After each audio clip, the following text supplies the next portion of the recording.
People can now see and hear us. And then who is ready for a countdown? You know, I'm actually not. I don't know. Have any of you guys upgraded to the new Windows yet? I'm on Linux. No. You know, they changed something really, really basic about Windows, and I hate it. They changed how Notepad works. And it's driving me nuts. Whenever you like open a new thing in Notepad, it's like a tabbed thing that never closes anything. And like I've like typed out my trivia in advance, and then I keep on either like not saving it and losing it. I don't know why on earth Windows would change Notepad, but like I was going to say, it's been perfect since like 1996. They got me good, man. So no, I've lost my trivia for one of my games. God, sweating with rage here.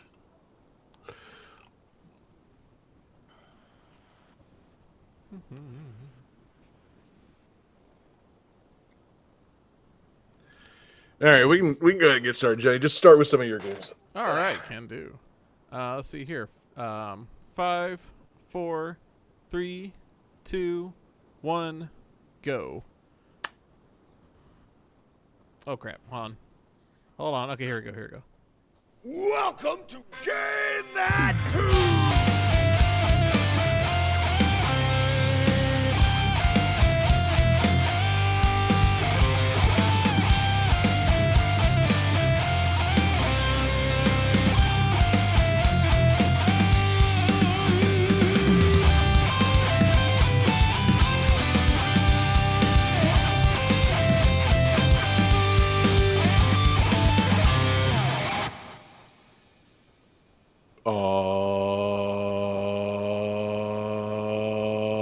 Oh, yeah. What is going on, guys?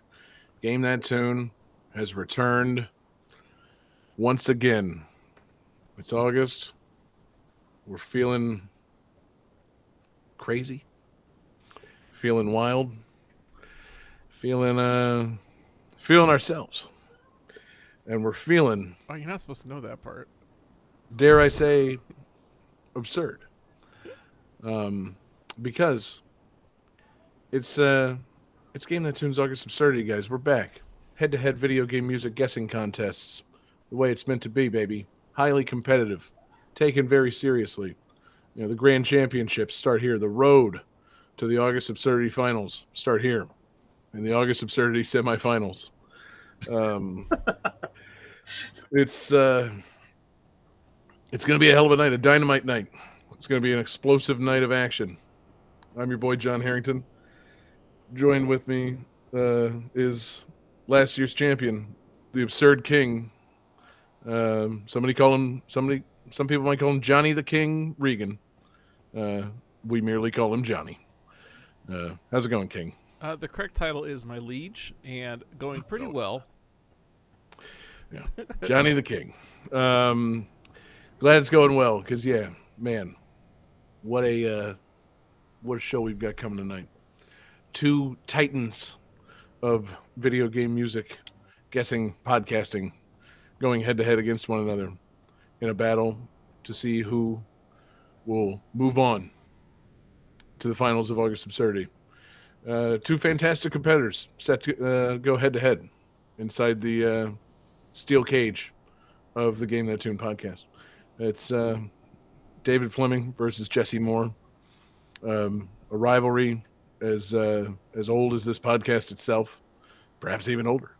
You know, I don't recall much animosity between Jessie and David prior to us starting this podcast. We were all good friends.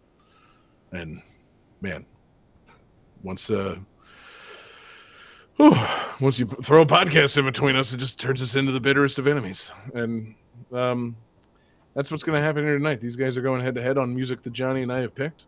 Johnny and I know Jessie and David pretty well. We know what they like. We know what they don't like. And we know what's going to make a good video game music guessing show for them. So before we commence, I think it's only right that Jessie get to speak his mind. Maybe David, but first Jessie.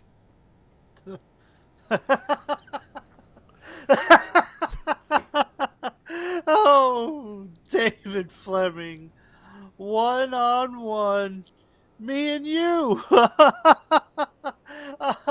You know I can't stand your flagellating family.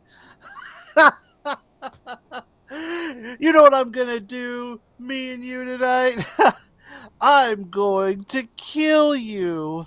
That's right. I'm going to kill David Fleming. I might get the chair, but I'm going to kill him. No. I'm going to tell you what I'm going to do. I might just torture him, and then I'm going to kill him. No. I may kill him, and then I'm going to torture him. No. I'll tell you what I'm going to do. I'm going to castrate him first. Then I'm going to kill him. Then I'm going to torture him. No, whoa, wait a minute. No, what I'm going to do is I'm going to castrate him, kill him, torture him, and then I know what I'm going to do. I'm going to strap him to the bumper of my 2017 Volkswagen, and I'm going to pull that son of a bitch down the main street of Jacksonville. That's what I'm going to do. Do you ever look at David Fleming? Did you ever look at his face? Oh, what a face he's got. If I had a face like that, I'd have it circumcised. Oh, I'm so looking forward to this.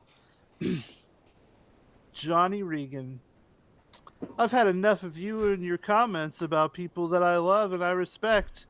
And David Fleming, I've had enough of your body, of your thoughts that you are a wonderful professional VGM guesser. You actually believe that?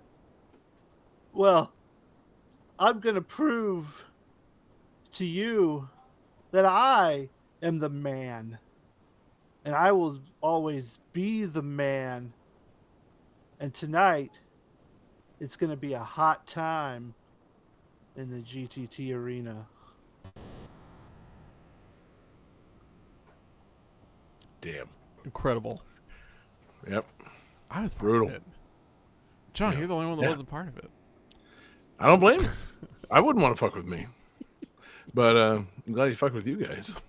So, David, I don't even know how one responds to something like that. But the floor is yours. Well, last week I kind of caught some shit for not trash talking and being like respectful and sportsmanlike.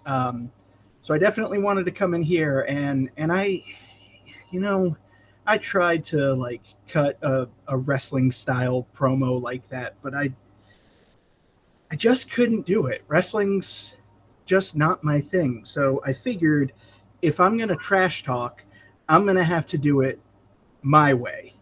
Johnny, hit it. Oh, no.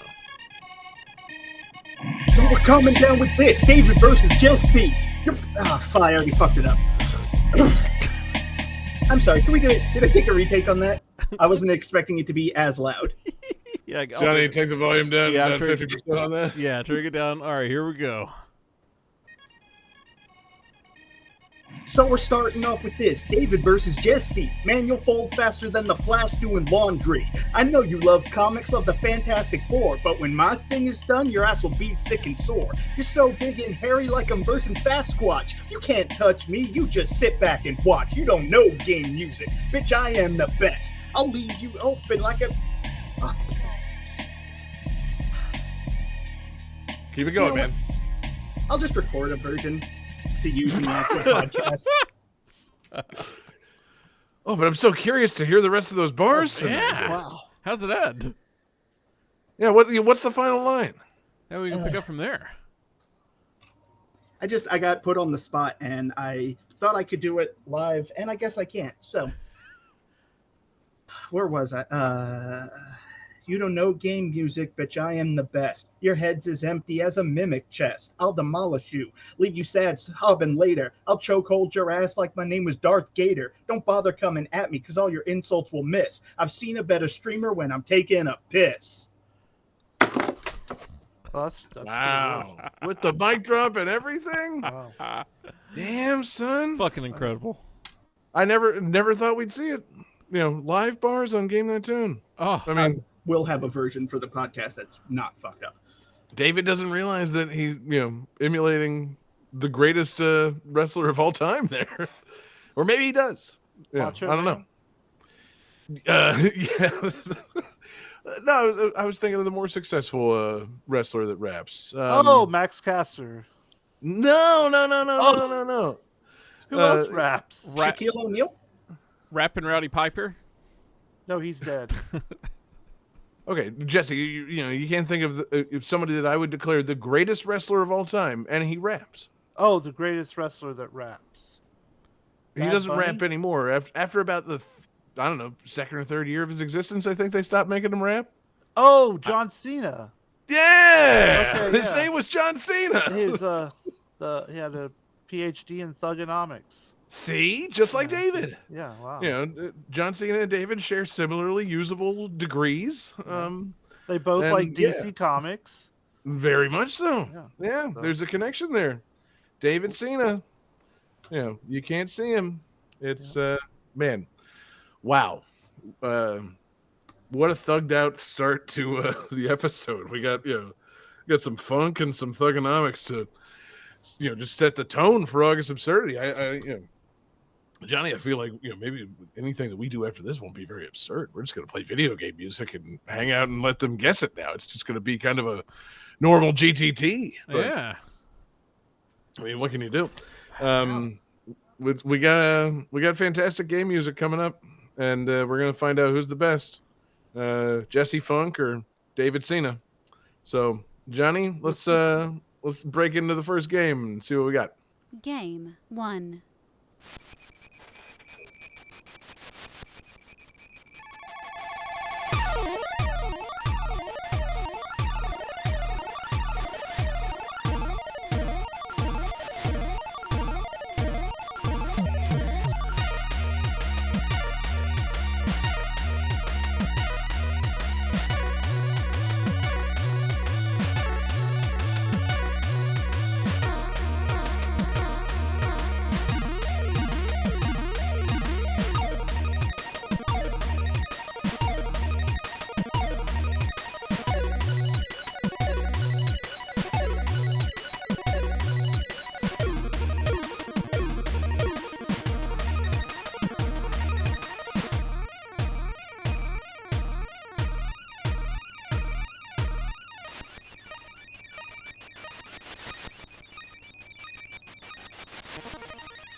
God, I'm not even guessing. I'm getting mad for them, Johnny.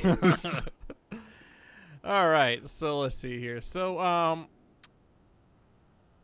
the publisher of this game believed that players that own an NES were also the same people that own a Game Boy, so therefore they chose to make the NES version a completely different game.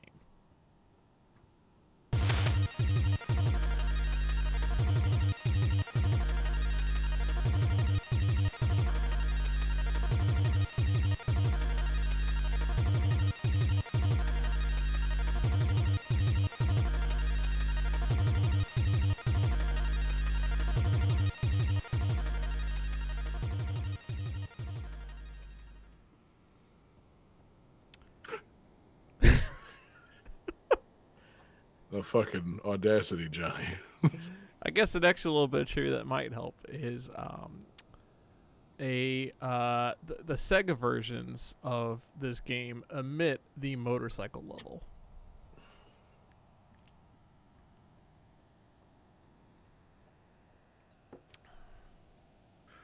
Who's got some guesses?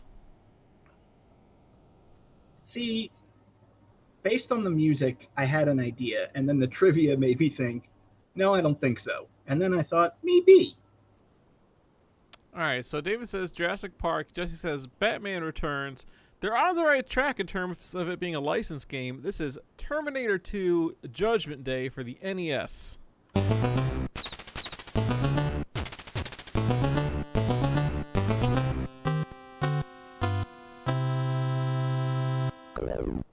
Was this made by Ocean? No, this is developed by Software Creations and published by LJN with a very bizarre experimental soundtrack by Jeff Fallon. And Jesse, you're on mute. Yeah, I heard this on the radio, and I was like, "Oh, a Jeff Fallon joint. That's cool." Yeah, it's a pretty bizarre soundtrack. It's very minimalist. I think in that second song he was mimicking like the sound of rain at the beginning. Just very, very odd. Have you guys played Terminator 2 for the Nintendo Entertainment System? Does it have like the Terminator like drum beat in it? I was gonna say, yeah, Johnny. That's fucking whether or not they played it. Of course not. But this soundtrack wise, does it have the Terminator theme in any way? Like, yeah, well, I just need to know if it has dun dun dun dun dun dun dun dun dun dun. That's how you clap when Kenny Omega wrestles. I feel like that was. Isn't that what that third song was? Hold on. Oh, maybe not. No, not quite. I can kind of hear it, but No. no.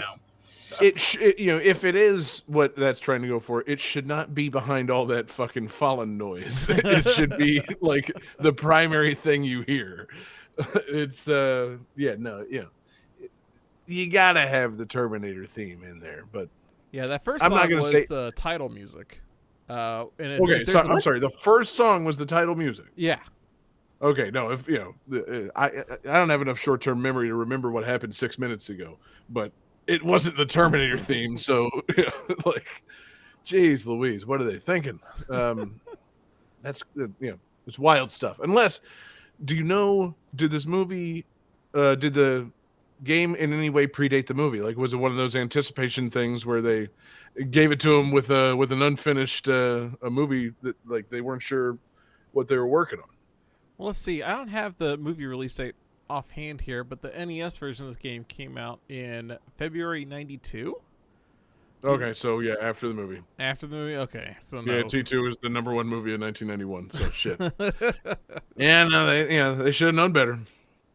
Damn. Well, I'm trying to make excuses for them. I mean, it's Damn an software LJN creators. game. We really don't need to make excuses. Fuck LJN. No.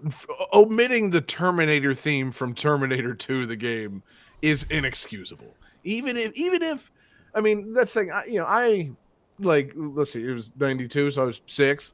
Like, I was aware of Terminator. Like, it was a cultural thing. Obviously, I wasn't aware of like the ubiquity of the theme at that point. So, like, maybe it wasn't as highly regarded as it is for a guy like me years later who just loves Arnold Schwarzenegger movies. Like, maybe it just wasn't the thing that people took away from that movie. I don't know, but I mean, what if I say Terminator 2, Jesse? What do you think? Like, what's the first thing that comes to mind? Let's do a little word association. Me to you, Terminator 2. The lava, or not lava, but the molten, and he puts his hand up out. Yep. There you go. David, what's the first thing you think of when I say Terminator 2? The sawed-off shotgun that he kind of cocks by spinning around. Fuck yeah. Johnny, what about you?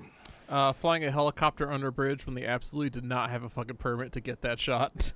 Okay, good. You've seen Terminator 2 by now, Johnny? No, I have not. All right, stop the show. Download Terminator 2. Yeah. This just changed August Absurdity completely. Johnny, how could you? Surprise movie night. Here we are. I mean, you never have to twist my arm to get me to watch Terminator 2. I'll do it right the fuck now. I also think of the part that kind of scared me when I was younger is when they show like the atomic explosions going off and the people all next to the fence and stuff. That's fucked up. For me, it's fucking T-1000 pretending to be John Connor's mom and fucking stabbing his foster dad through the throat with the fucking carton of milk. Like that shit. When you see that as a young kid, you're like, am I allowed to watch this? Yeah, exactly. Yeah. What the fuck? How am I watching this? Like, I'm definitely too young to be watching this, right? Like, God. I feel like 91 was the tail end of us watching stuff we definitely shouldn't have been watching as kids.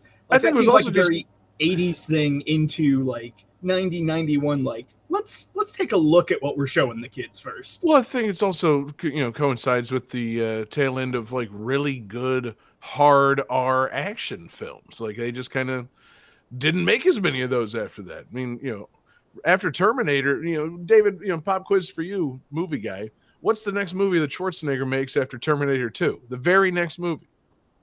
Kindergarten Cop. No, he made that before Terminator 2. Damn. The next movie he makes is Last Action Hero. Oh, okay. And then he makes True Lies, another hard R action movie. Oh, so good. Then he makes Junior. Then he makes Jingle All the Way. Like, Arnold, for one, starts falling off. Stallone has been in a full decline at this point. Van Damme was a failure to launch. He had Universal Soldier and Time Cop and not much else. It was the tail end of like hard R things being things that like we actually really wanted to watch. So he did Last Action Hero, and then you said True Lies, and then Junior and Jingle All the Way. Jingle. When did he do King Lear? That's in Last Action Hero. Okay. Yeah. Because I think that's also a poster in Jurassic Park 2. Yes. Just God, Last Action Hero. Delightful mistake. A movie that's gotten better. Its reputation has gotten better over time, but man, what a fucking turd of a movie. God. Man, but yeah, anyway, so that's my argument. This was the tail end of us like watching like things that were rated R when we really shouldn't have, because it was the last time that like rated R things were really cool. They don't make enough hard R shit anymore. Like, I don't know. Yeah, I'm sure they do. I'm sure this shit's like littered. Like Amazon's littered with this shit, I bet. But like, I don't know. If you're not going to push it and it's not going to like be at the box office making a couple $100 million, I'm not going to give it the time of day. I need the public to know about these things. It needs to get where's the MTV Movie Awards and all this telling me what to watch? Like, I need to be I can't just try to watch any old thing. I need to know something's actually worth watching, either by critic review or by people going and seeing it and becoming a cultural touchstone, like Terminator was. Yeah, we need more movies. Yeah, I'm trying to think of. I don't know. I really have to look at like a list of box office results for the mid '90s, because there's a part of us wondering like maybe it's that our parents realized we were remembering these movies and decided to shield us a bit more, right? Like they're like, oh shit. Like I'm not sure about that. Like we watched Arachnophobia in front of Johnny, and now he's deadly afraid of spiders. Maybe we should. And see, that was a shared experience for you and me too, Johnny. And have you revisited Arachnophobia in the last 35 years? Nope, have not seen it since. It's the funniest comedy of 1990. It's the funniest fucking movie I've ever seen. But when I was 5, it scared the living hell out of me. Yeah. Oh my god. Like, I'm sorry, a spider can crawl into anything and just kill me immediately? Like, even a football helmet? No, spiders fucking suck. I have nightmares now. Mm-hmm. But yeah, go back and watch that shit. It's fucking great. I think kind of along that same point of like our parents realize that we shouldn't be watching this stuff. I also feel like John said, things just kind of got softer because like in the 80s, late 80s, you got some messed up kids animated cartoons. And then it was in 90 when Little Mermaid came out. And then all of a sudden Disney came back swinging. But I mean, like some of the kids cartoons like Secret of Nim, like that shit, the Brave Little Toaster, like that shit will traumatize you. Yep. And I mean, that was even going into the 90s, man. Some of the big movies in the 90s have shit that's like, I don't know, like fucking go back and watch Forrest Gump. I shouldn't have been watching that when I was a kid. Like, it's a weird ass movie. It's things in the 90s just had those parts. It had those rough edges. One that I had recently. When's the last time any of you guys watched the first Beethoven? Oh, the dog movie? Not since I was Yeah. a kid, but I know where this is going. Yeah. Yeah, Jesse, do you remember the central conflict for the bad guy in the original Beethoven? Do you remember the bad guys in the first Beethoven? He was trying to make like a special gun that would go that would fire through like really thick skulls, and they wanted to like test them out on big dogs, and it was real fucking fucked up. God. I forgot that detail completely. Clearly, I have not seen Beethoven since I originally watched it. Because you just remember like the one guy being all grumpy about this giant I just remember dog. Charles Grodin having his house destroyed. Yeah. And the kids being like, Dad, please, we love him. Can't we keep the big slobbery dog? Yeah. I did not remember, and I'm watching this with my fucking 6-year-old, that there's an unscrupulous veterinarian that is being asked to test bullets on large dog skulls. Like, it's fucking crazy. And I brought this up. I was talking to my sister about it, and she's one of those like real keyed in on things being too woke these days. She's like, well, you could never make that now. I'm like, you couldn't make it because somebody would tell you to take another pass at the script because it's fucking terrible. Like, no, it's not woke that they don't want a movie about a vet that might kill dogs. It's just not good. Like, come on, man. Anyway. It's America. Can't make a dog shoot movie. You know what movie was never accused of being too woke or too not woke? Terminator 2. Fucking fantastic film. And we've talked barely about the game. So, that's the way it's supposed to be, baby. It's kind of an interesting but not great game. It's got different kinds of levels, which is nice. There's some levels where you're on the motorcycle, which are missing from the Sega Genesis version.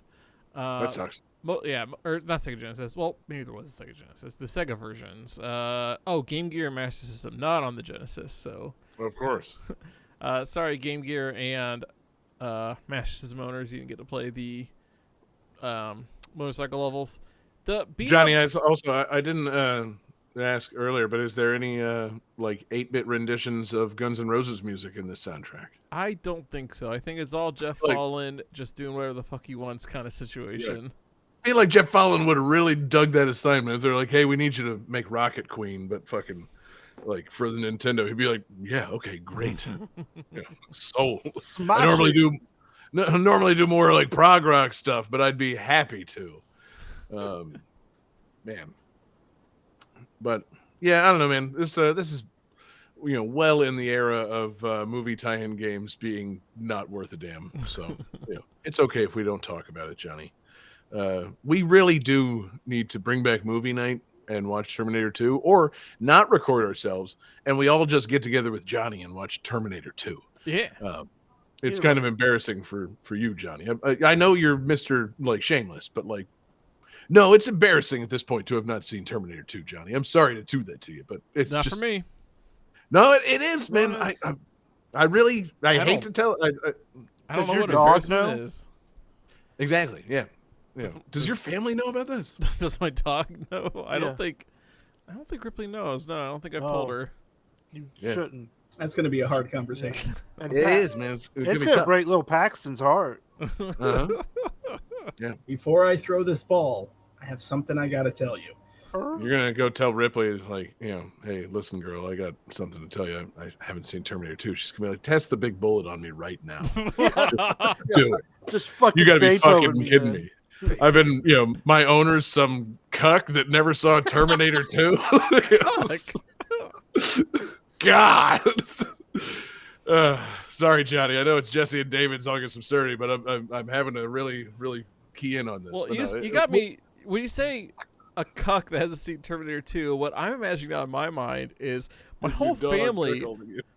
My whole family is watching Terminator 2, except for me in my own You're weird chair. outside. I'm in my own weird chair in the corner, facing away from the screen. Yeah. Mhm. Not allowed to watch the movie. Pretty much. Same my Yeah, little just- Terminator 2 cuck chair. Like you start to turn a little bit, and someone Yeah. yells at you. No. Yep. Your dad just has like a yardstick to slap you every time you try to turn around. Mm-hmm. Your dad's T1000 and he extends his metal arm and just bats you away with it. Stabs you in the throat. Stabs you right in the throat through your glass of milk.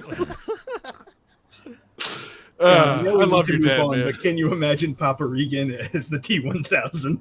Every day. He would stop you from coming in his house with shoes on so quickly by stabbing you through the throat with a fucking metal hand. Oh God! And then he'd use that same metal hand to like muddle a fucking mojito for you. It'd be Yeah. great. he'd be the good T1000. John Regan Sr. would make a really good T1000. He would. I'm speaking from the heart here. Game 2.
All right, guys. So this game is one of only 2 games from this developer to be published on the system on which it is published.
You guys feeling great? You need extra trivia? Anything like that?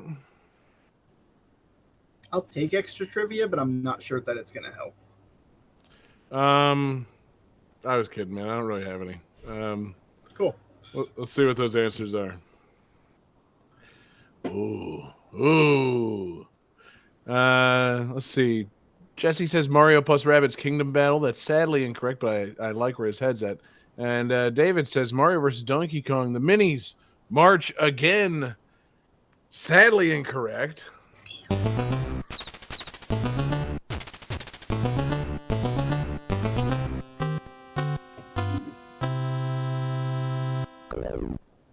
I think David was closer. David, you want to talk us through how you landed on that answer? Try and see where you were. So the first song, well, the first and third song seemed very peppy Mario. Obviously, the second song sounded very Donkey Kong. And then you were saying the developer, and Minis March Again was released on the downloadable DSiWare, which not a ton of games came out for. So I figured, based on the trivia, I would take a swing there. Man, yeah, and Jesse chose the game obviously made by Ubisoft. So you guys were both on the right track with Nintendo characters being handled by outside parties. David, you're actually really on the right track. This is a DS game. This is actually Diddy Kong Racing DS. Oh, jeez. I forgot that existed. I was not sure if either of you had played this, but it seemed like maybe. Because, come on, it's Diddy Kong Racing on the DS. I had no idea this existed. You didn't know it existed, Johnny? Ah. I mean, Johnny, you've owned so many handhelds in your life. Yeah, no, I'm Mr. Handheld. Yeah, I exactly. hold so many things in my hands. Yeah, Johnny DS. Yeah. Got two of That them. was, because he was all about dick swinging. He wasn't about playing the Nintendo DS. But yeah, Yeah, fucking Jesse, you didn't play Diddy Kong Racing DS? I did. No Yeah. way. Yeah, it was pretty good. It was Diddy Mm-hmm. Kong Racing on a DS. I mean, like, you know, it's interesting that they would make Diddy Kong Racing on the DS. I feel like, not completely like something that doesn't translate, you know, because the DS had the directional pad instead of the stick. You know, I guess you could adapt it for the DS to be able to control those planes and that kind of thing. Do you remember much about this game, Jesse? Wasn't it basically just like a remake of Diddy Kong Racing? It was that, Jesse, and so much more. There was so much more going on in this game. The Super Mario Wiki lists 28 version differences Oh wow! between the DS and the Nintendo 64 version, and I think that's not including things like brand new modes. Which brings us to our lightning round. Here it comes. No, God, I wish I had thought that up. You know, tell me if this mode actually existed in Diddy Kong Racing DS or not. But no, it seems like a really fantastically done like update, you know, port of Nintendo 64 game for DS. Like it's you know, so to speak to the trivia real quick, it's a Rare game. That's the developer. David, do you happen to know the other Rare game that was released for the Nintendo DS? It's not like It's Mr. Pants, is it? No. Okay. Jesse, any guesses? The other Rare game released for DS. This was, of course, when Rare had been bought by Microsoft. This was 2007. This other Rare game came out in 2008, but somehow Microsoft let them off the leash to make Diddy Kong Racing DS and this game. Any guesses? I'm trying to think. Johnny, dig into your Rare knowledge. This could bring you into August Absurdity right now. Do you remember the other Rare game that came out on DS? Let's see. Rare game, Nintendo DS. Don't Google it. Googling. Don't talk with your fingers, man. God, what else did Rare make? Did they do some kind of GoldenEye game for the DS? No, that would have been cool. That would have been too fucking dope. If they did like a Metroid Prime Hunters, but with GoldenEye, that would have been the shit. David, final chance. 5, 4, 3, 2. It's not 1. like a enhanced version of Banjo Pilot, is it? No, it is not. It's Viva Conker? Pinata Pocket Paradise. Oh, of course. Everybody loved Viva Pinata, right? Pocket Paradising. I was all about that Pocket Paradise. Anyway, Diddy Kong Racing DS, it's apparently pretty great in terms of like just being a updated version of Diddy Kong Racing on the DS. However, people do point to the controls as one of the things they did not care for. You don't say. Yeah, not only I'm assuming because it's directional pad instead of multi-directional stick, but they Rare. It's sad that Nintendo and Rare got the divorce that they got because it seemed like they were kindred spirits. David, do you know how to start the race with a turbo boost while driving a car in Diddy Kong Racing DS? You either have to blow into the microphone or you have to, there's like a wheel on the touchscreen. You have to like scroll really fast. It's the second thing. Okay. Yes, you have to scroll the wheel on the touchscreen to rev up your tires very fast. That's the right. blowing to That get your was- turbo is with planes and hovercrafts, the things that operate with propellers, David. Okay. Yeah. I was also thinking of Mario Kart DS, where in the battle mode to get your balloons, you had to blow to inflate your balloons. Fuck that. I love Mario Kart DS, don't get me wrong, but fuck that mechanic. Imagine doing that on a subway. Yeah, thank God I never lived in a place with public transportation. I only had to play these games with, the shame of my roommates. But yeah, so besides the game having weird touch controls, it did have a few kind of cool things. Did you know that there's a track builder in this game? You can draw your own tracks. I don't That's pretty remember cool. that. That's pretty Wow. cool. Yeah, like it's like TT's Dreams or something. You could draw a fucking track and then race on it, which is kind of cool. And I know then replaced Conker and Banjo with Dixie Kong and I can't remember. Tiny Kong. Oh, okay. Yeah. So yeah, Conker was out and Banjo was out because they had their own franchises, and probably because Conker's was full of like titties and shit. So Nintendo was like, "Can we get some more family friendly Kongs in there?" So You they want Titty happily Kong obliged. or Shitty Kong? Yeah. You don't want the an unlockable fucking Soprano track like God. New T-shirt idea: Titty Kong. I absolutely do want an unlockable Soprano track, please. Honestly, yeah, Now I there do. should be like fucking rare All Stars racing now. Where you race around, those many rare games since the Nintendo 64. But maybe another time. I think this game also, it added, you could play as the elephant, and you could play as Whizpig. They were unlockable at the end of the story. Oh, cool. Which, yeah, like I don't even know, like Johnny, I know that you put hours into the original Diddy Kong Racing, and like I'm pretty sure you probably had a Game Shark code that let you play as Whizpig. How could you possibly adapt this game so that Whizpig could be playable on more than one track? Yeah, I think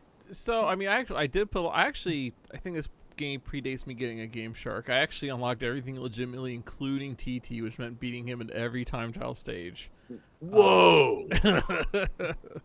Got a fucking badass over here. Yeah. Whizpig would sound fundamentally broken. I'm assuming this is something you do at the app, like it's the absolute last character you can unlock, and then you just fuck around from that point on. Because I don't know how you could possibly. It doesn't bother them that the game is broken at that point. Like, yeah, you beat the game. Like, fucking run Whizpig through the fucking windmills. I don't care. Like, doesn't track. He clips through everything. Just tramples everybody. Yeah, it's great. We love Whizpig.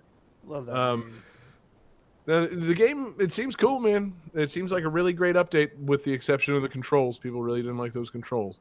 I was reading. Apparently, they dialed back the East Indian accent for the elephant character. Instead of him being the classic Apu, they gave him a just like a British accent. I'm like, man, even back then, rare they were. They weren't trying to be throwing stereotypes out there. Yeah, they were good. Yeah, moved from Apu to like a Rishi Sunak. It's positive representation, or is it? I don't know. Like Well, I'm assuming in the original Diddy Kong Racing that Taj was like voiced by a white guy doing an Indian accent. Oh yeah, right? it's probably literally David Wise doing the voice. Yeah. So yeah, it's probably a good idea for them to have moved on. Yeah. Yeah, like let's not do that again. Now that you mention it, yes, Johnny, it is good for them to have moved on. Just pulling some intern in to do the voice for the fucking elephant. That, yes, you make a valid point. They did not hire an East Indian actor, so they just pulled some intern in and said, "Hey, give us your normal voice." And he was like, "Hello, my friend. You do not want this Apu voice?" And they're like, "No, seriously, we just want the normal voice. Thank you. We're not doing that anymore." Good move on their part. Man, I kind of wish you guys had played more of this. Jesse, I'm proud of you for having played it. That's I'm sorry. I like to imagine their intern was Fisher Stevens. Like, oh no, like, oh no. They tell their intern they got the big opportunity. They need him to voice the fucking elephant, and he comes back in full brown face with a robot. And, it's like, I'm ready. Here we are. Okay, cracks knuckles. It's like, actually, we really just want a normal voice for this one. He's like, okay, Mr. Stevens. Are you anybody have any cold cream? I really need to remove this makeup. This was a terrible mistake. Oh God. Yeah, I love Diddy Kong Racing. I'd love to see it come back. And Short Circuit. Exactly. How about and include Short Circuit as a guest character? Maybe Diddy Kong Racing DS would have done better if they had included Johnny Five as an unlockable character. No. Mario Kart DS had Rob, and I don't believe, David, you can verify this. I'm sure just off your top of your brain, Rob has not returned to Mario Kart. No, and it really upsets me because I want Rob to come back. Well, okay, David. What if Johnny Five came back?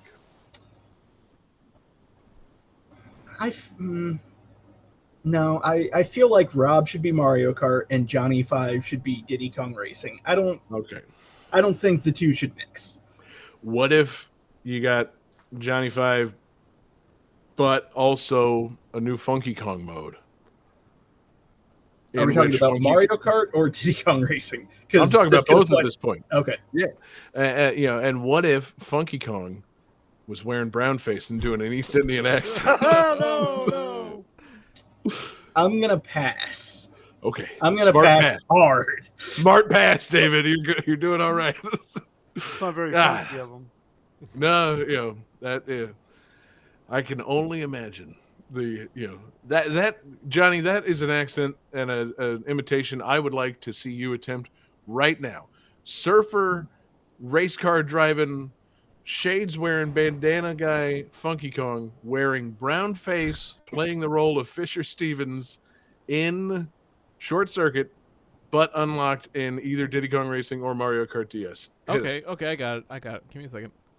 Game. Put your shades on. 3. Oh, not even an off. Oh, thank God.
Alright guys, so the player character has an unlimited supply of marbles to throw at enemies. But they also get some limited use weapons, including a hammer, bubblegum, a drill, and a cleaver.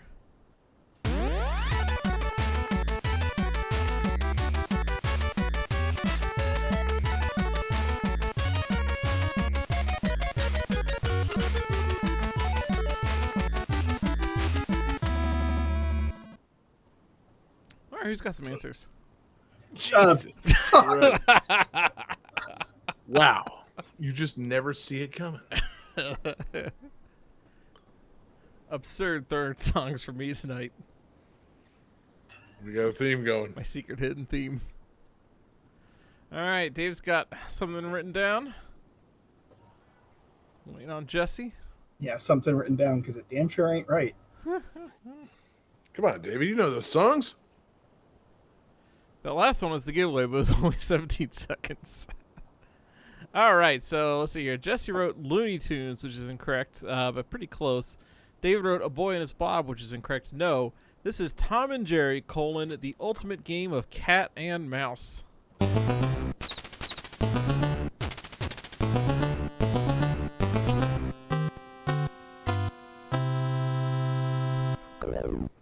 With a soundtrack composed by Jeff Fallen.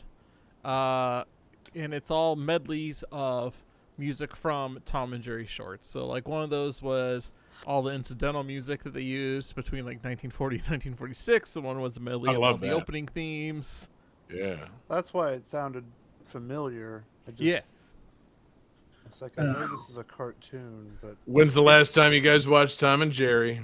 Do a little mental inventory here. I actually do know the last time I watched Tom and Jerry. It was when they released a bunch of Tom and Jerry on DVD, and at the time, it was a big question of were they going to edit them or not, because the ones that we grew up watching on TV are not what they showed in the theaters. The ones in the theaters were quite a bit more racist. And I remember downloading the DVDs off the internet, and they all came with this whole like title card at the beginning that was basically like, "We're sorry," you know, like we're presenting them in their original format. And it's just, this is what happens. The 40s were weird, guys. Like, yeah, we don't approve it, but we also want to preserve, like, this is what we put out at the time, you know, kind of thing. I am shocked to hear that entertainment programming from the 1940s is questionable in its position on race. Shocked. Not even its position so much as its depiction, I would say. Like, how can a cat and mouse be racist? Well, because there's characters they cut out of the broadcast we grew up watching. There was a character named Mammy, and she's not great. Oh. Like, nah, not good. You only see her feet, and you only hear her voice, and it's bad. It's pretty bad. Yeah, like, and I'm not speaking for Tom and Jerry because I haven't, watched a whole lot of it. My son has been recently very into Tom and Jerry. They've got some episodes of it on HBO or Max, excuse me. And he's been watching Tom and Jerry and really digging it because it's just it's cat and mouse hurting each other. But yeah, no, I don't think it took a position on race so much as it just was really, really bad looking cartoons of race. It's not it's not like there was, it wasn't political. Tom wasn't like moving to the back of the bus or whatever. It was, fucking just really unfortunate depictions of race. Yeah. I think that kind of thing is fine with context. So they put that disclaimer in front of the NES game, Johnny. They said this game is racist. And we apologize for creating it. That's what they did. It's wild.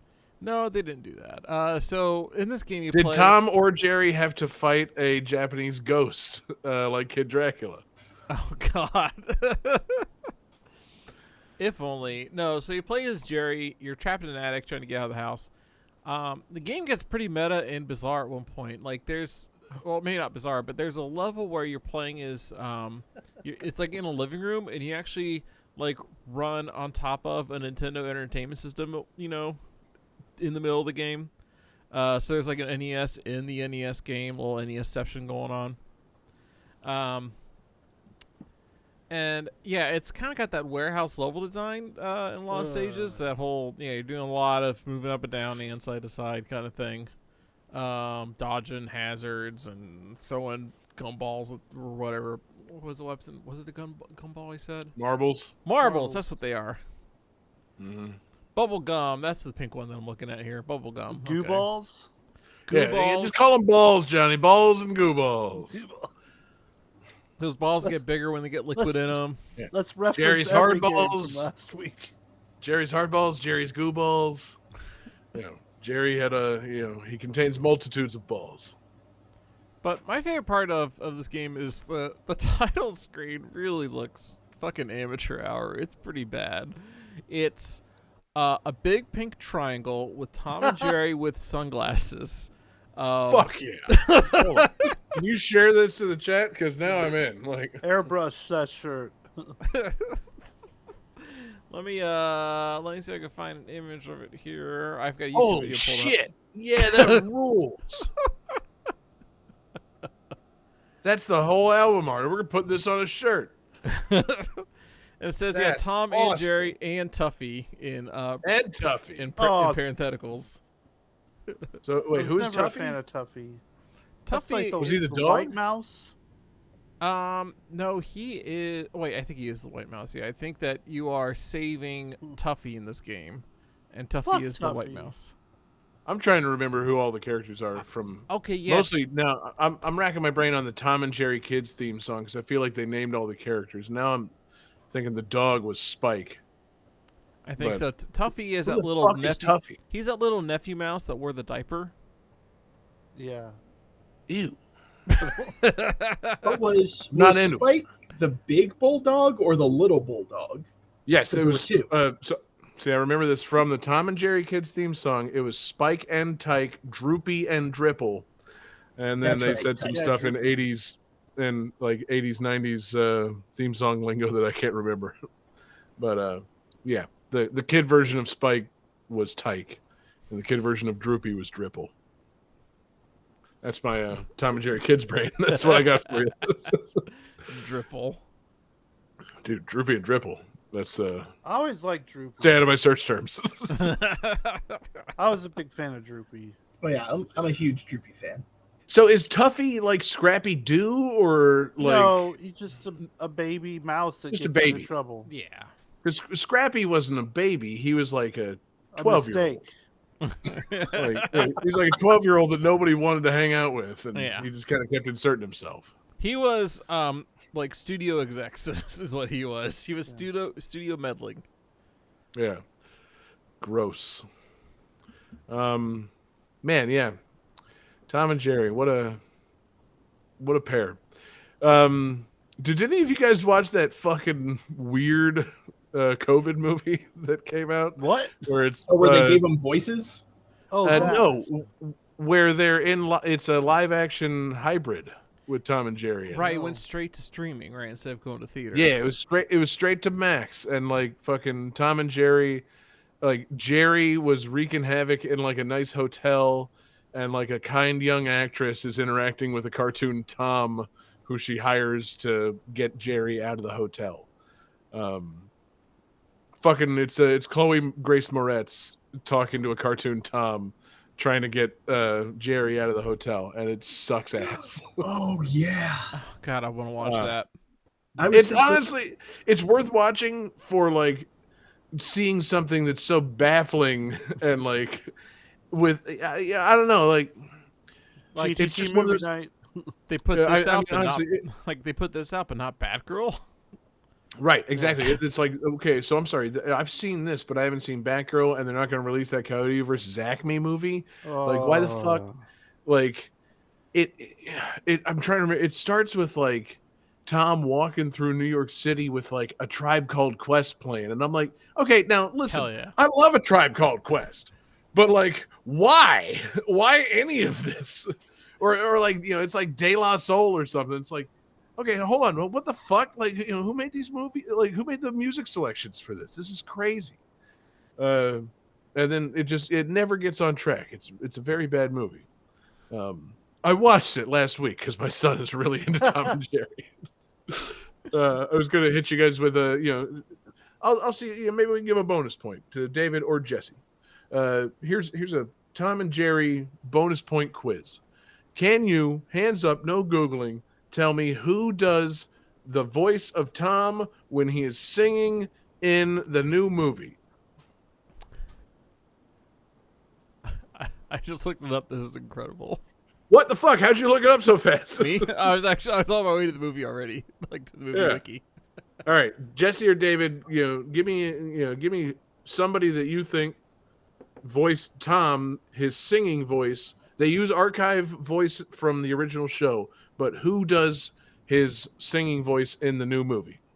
My guess is Bruno Mars. In the ballpark by being a contemporary artist of the last 30 years. And 30's too wide of a thing. But yeah, so whatever. Jesse, go for it.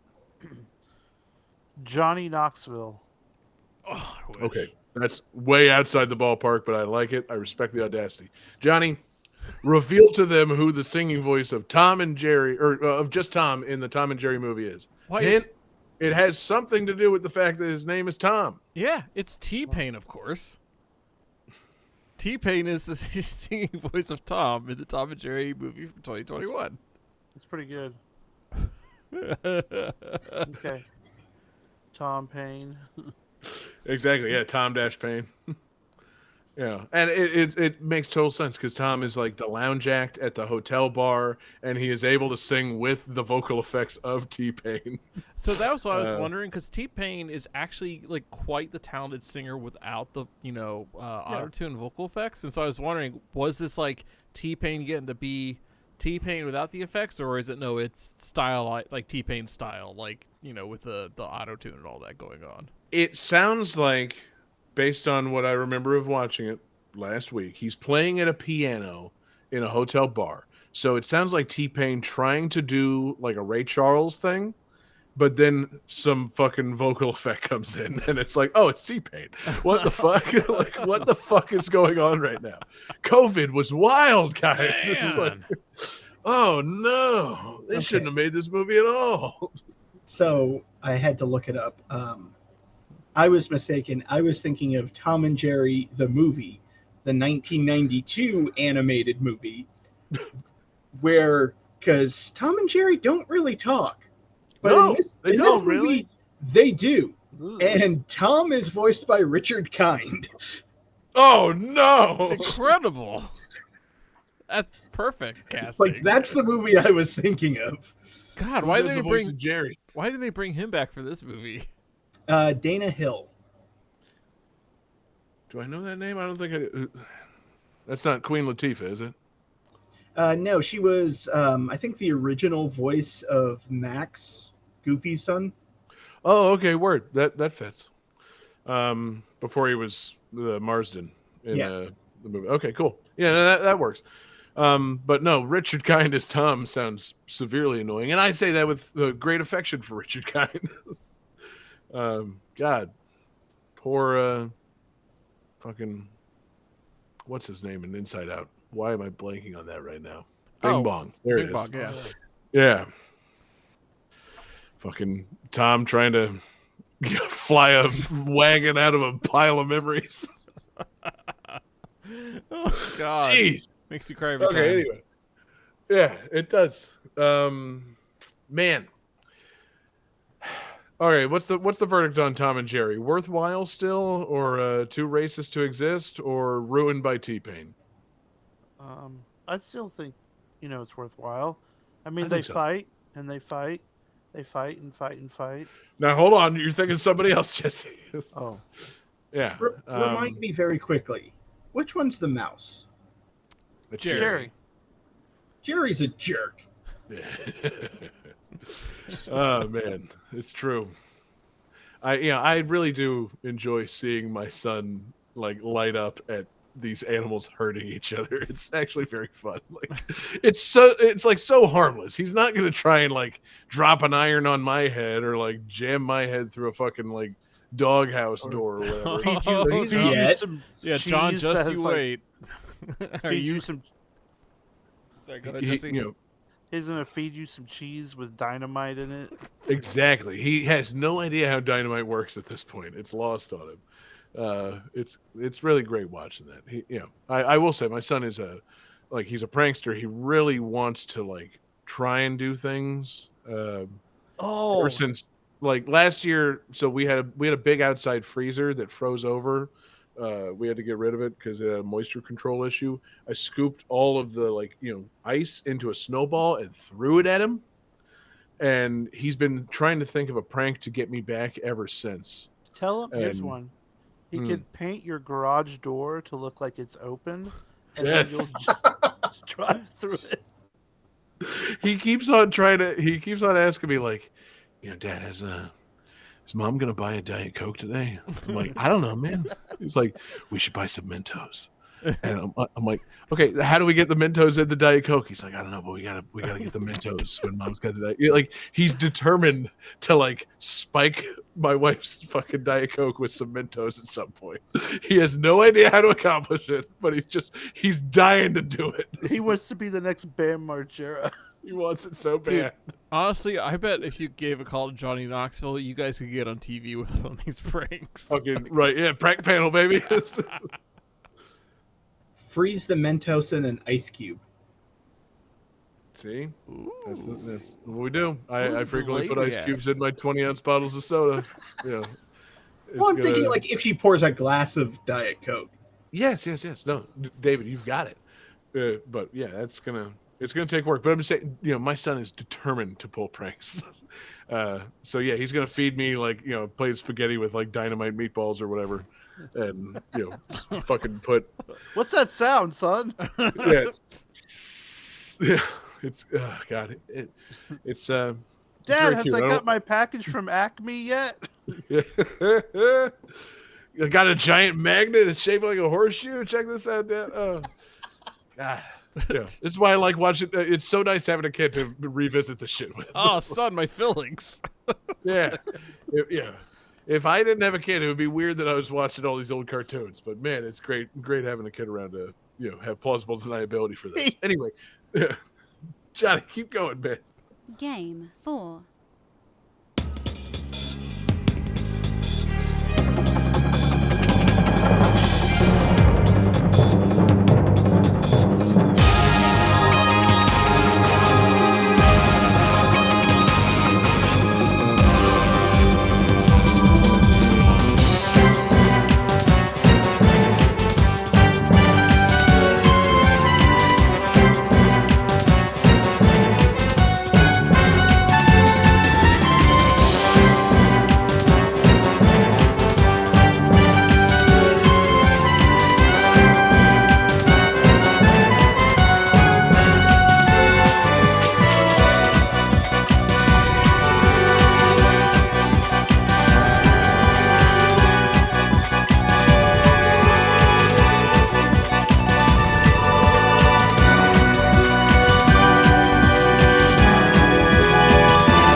Everybody should be feeling good after that.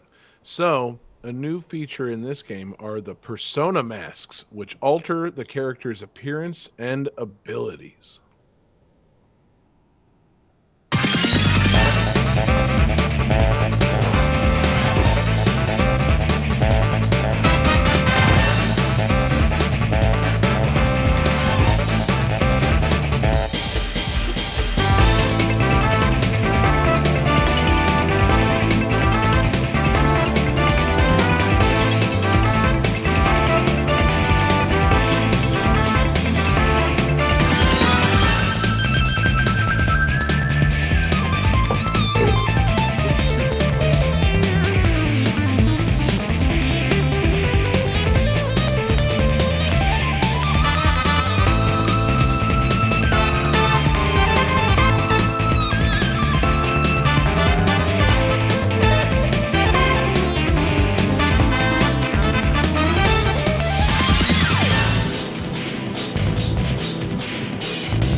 All right, guys. How you feeling? Great. I hope so. Oh, wow.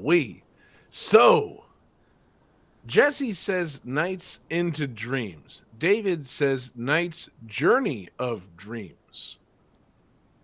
David is correct. David finally on the board. But with Nights into Dreams also has persona masks. I was not told that. I was told it was a new feature of Night's Journey of Dreams. It's right there on the Night's Journey of Dreams wiki. A brand new feature in this game are persona masks. Oh wow. Okay. I mean, I apologize if that's not a No, it's all good. accurate wiki. I shouldn't be using unvetted wiki trivia. I only chose that trivia because it seemed like it would fuck with you guys and maybe push you towards Persona. But I was going to do the other trivia of this game is one of the few Sega games that has no Japanese dub. It only uses English voice acting and Japanese subtitles. Would that have pushed you in the right direction? Maybe. I know you guys are big subs versus dubs heads, especially when it comes to Sega games. Man, they made a nice game for not the Saturn. Wow. Shut up, Johnny. Yeah, they made a nice game not for Saturn. They made it for that other system, the Wii, the one that, like the Saturn, sold like gangbusters, and that unlike the Saturn, we look back on it and think, man, what a waste of a fucking system that was. David, how do you feel? Which system to you has held up better in people's estimation over time, the Sega Saturn or the Nintendo Wii? I mean, that's not even a question. The Sega Saturn. Right. Okay, good. Because it feels like a tale of two systems, right? Sega Saturn being like the system that no one bought but had a lot of potential versus the system that everybody bought and then the developers realized had no potential. I mean, can you play Mega Man 8 with extra bosses on the Wii? No. Well, there's that Mega Man Anniversary Collection. I don't think it includes the Saturn port. I don't think you can fight Cutman and Woodman. Oh, It's also not on Wii. It's on PlayStation 2 and Xbox and GameCube. okay. And GameCube. That's right. So you could play it GameCube on the Wii. We figured it out. There's the loophole. It's valid. Yep. Yeah, we got there. Man. Jesse, what's your opinion on the Wii versus the Saturn? Which is your preferred method of playing a game starring knights? Probably the Saturn. Yeah, you think so? Yeah, I bet the Wii one has a bunch of unnecessary waggle. No, actually, the Wii one mostly uses the pointer on the controller. Oh, I hate that too. You point where you want knights to go.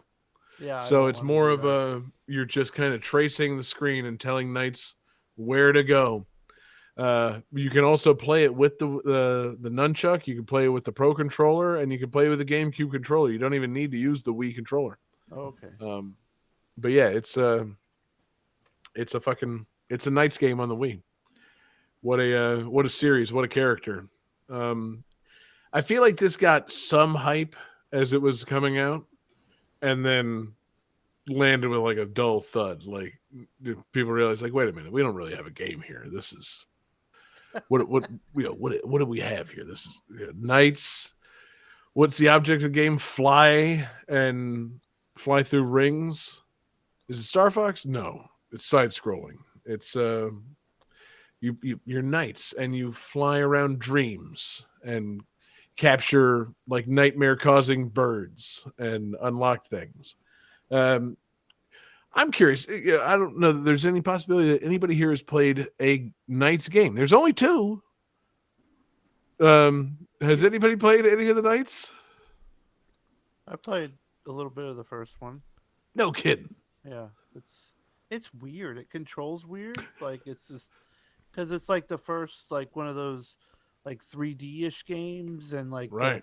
the Saturn controller. Like unless you had the weird first Saturn controller, The 3D controller, they call it. Yeah, the 3D controller. It was just weird to play, but it's all right. It's interesting. I am just now Right. learning that the main character of this game is named Knights. Like the character Really, on the John? box is. I'm suddenly so curious of what you think you know about this series. I thought that there were multiple characters that compose the Knights. Like like, and I know it's not spelled like knight of the round. You thought it with a was K, like but parentheses K Knights of the round, and Yeah. there were multiple characters that that would be composed like of the magical team. magical dream jesters with flowing purple tassels and whatnot. Yeah. Okay, I mean I could see that you thinking that's a valid thing, but no, it is just the one Knights. That's weird. It Weird. is right. Like Oh, what? yeah. A pluralized name? Like get out of here. Like All right. Well, have you guys ever seen that show Crazy Ex-Girlfriend? There's a running gag where there's a club called Spiders, and they keep moving the apostrophe, like changing the meaning of it. Like, wait, is this owned by a guy named Spider? No, wait, are there multiple spiders that own this? What is this? Like, that'd be a good gag for them to pull on the Knights games. I was going to say, Johnny, I'm surprised you're so incredulous at this, because I was trying to think. I'm like, there are plenty of names that are just a pluralized noun, and me being the fucking broken brain GTT pilled guy that I am, my first thought was slits from fucking Big Mother Truckers 2, Truck Me Harder. Like you had no problem with slits, but somehow Knights as a name just does not compute for you. I never have problems with slits. No. I don't have a problem with their name being Knights. I get thrown off by how it's spelled.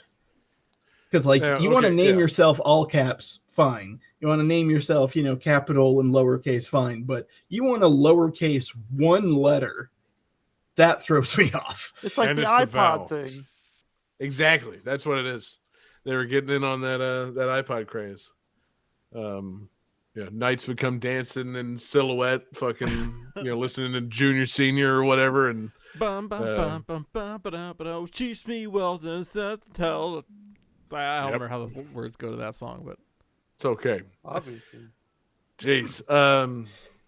But yeah, no, the capitalization doesn't really bother me, and the pluralization doesn't really bother me. Nothing really bothers me about knights particularly. It's just not my thing. Like There was a Christmas one.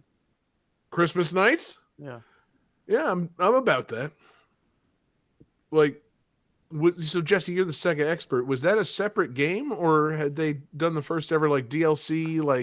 Well, it was a different release. They haven't. Okay. They hadn't figured. Although the Saturn was able to get online and stuff, they weren't able to like patch games and stuff yet. But so Christmas nights, it wasn't just a Christmas themed like add-on to Nights. It was a full version of Nights with additional Christmas content. Yes, I'm pretty sure. Yeah. It would be very silly if it was like an add-on disc. Well, no, I think you're all wrong. I think Christmas Nights is a like sampler, like demo disc kind of situation. I don't think it's a full game. Really? It's not an add-on, but it's basically just like a little bonus you could get, bonus disc. Yeah. See. Still, a nice try on Sega's part. I'm surprised, David, that you have not played Nights on the Wii.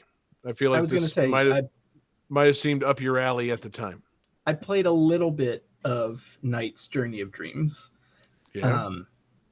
I remember when this game was coming out, people were super hyped for it, and like Nintendo Power had huge coverage, and it was like, Nights is coming back. And then when it actually came out, people were like, yeah, this is fine. Like, It's not terrible. It's not great. It's fine. Yeah, we just remembered we don't know or care who Nights is. But yeah, this is nice.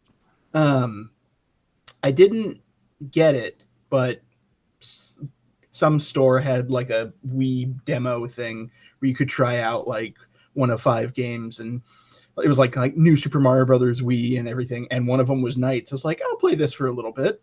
And yeah, it was fine. It was fun. It was a little weird to control, but it's a fantastical world, and yeah, I was glad Nights came back. Yeah, I'm pretty sure Christmas Nights was a whole game. Damn, is that going to be the discussion now? Are we going to argue about Christmas Nights? Well, I thought Christmas Nights was a full game, but it was basically the same game as Nights, just they winterified the levels and added like Christmas music. So what I'm reading is it basically, I mean, like it kind of is a full game, but I don't think you had to pay for it. I think it was like a promotional thing you got. Like I don't think I don't think it was sold in stores. Like you didn't go out and buy Christmas. Yeah. Like it was basically free. Yeah, it was a free thing. Yeah.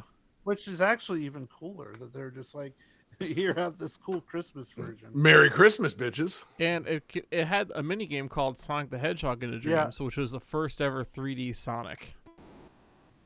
Really? Yeah. Oh, besides like his little like weird appearance in that Radmobile game or whatever, as an air freshener, first like 3D playable like Sonic. Yeah. It predates Sonic 3D Blast. Well, so that wasn't really, I guess, first true 3D. You know what I mean? Like, it's not, because Sonic 3D Blast is really a 2D game. Is this the debate we're going to be having? Yep. The debate has shifted. Here we are. Fucking, I'm debating Sonic shit with Johnny for some reason. It is truly August absurdity. You're telling me this is the first 3D Sonic, Johnny? You fuck. I know a thing or two about Christmas Nights into Dreams, and let me tell you something, brother. I know if you think about 3D Sonic, do you not remember those 3D special stages of Sonic the Hedgehog 3? I'm saying, hello. The spheres were blue. But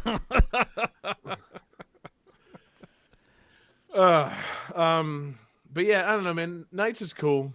Like, I kind of wish they would make more of these games.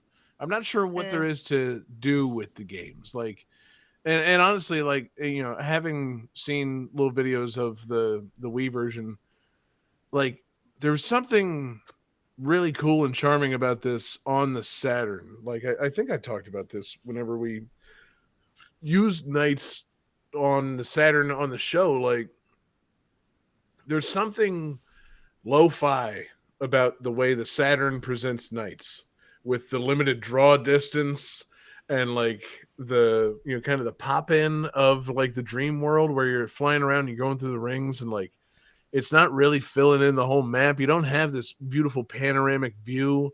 You're moving through the world, and like it's kind of similar to like Outrun, where like the next thing just kind of comes at you. It is for me dreamlike in that way. Like I don't have these memories of dreams where I'm like in this big crazy world. It's like my dreams. It's like I'm moving through the dream, and then like the next thing could load something completely different.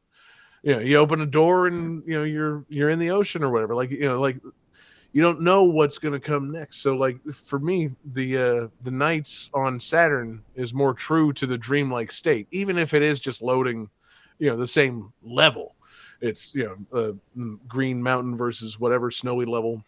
Like somehow the lo-fi loading times of the Saturn make it more dreamlike than a more better realized nights game on something like the Wii. Yeah, I guess if that makes any sense. Well, what makes it not dreamlike for me is like, are there any levels where your teeth just falling out the whole time? Right. That's the whole thing. Like, it's like there's so many dreams that I've had, none of which involve nights, or like British children singing about wanting to see somebody again.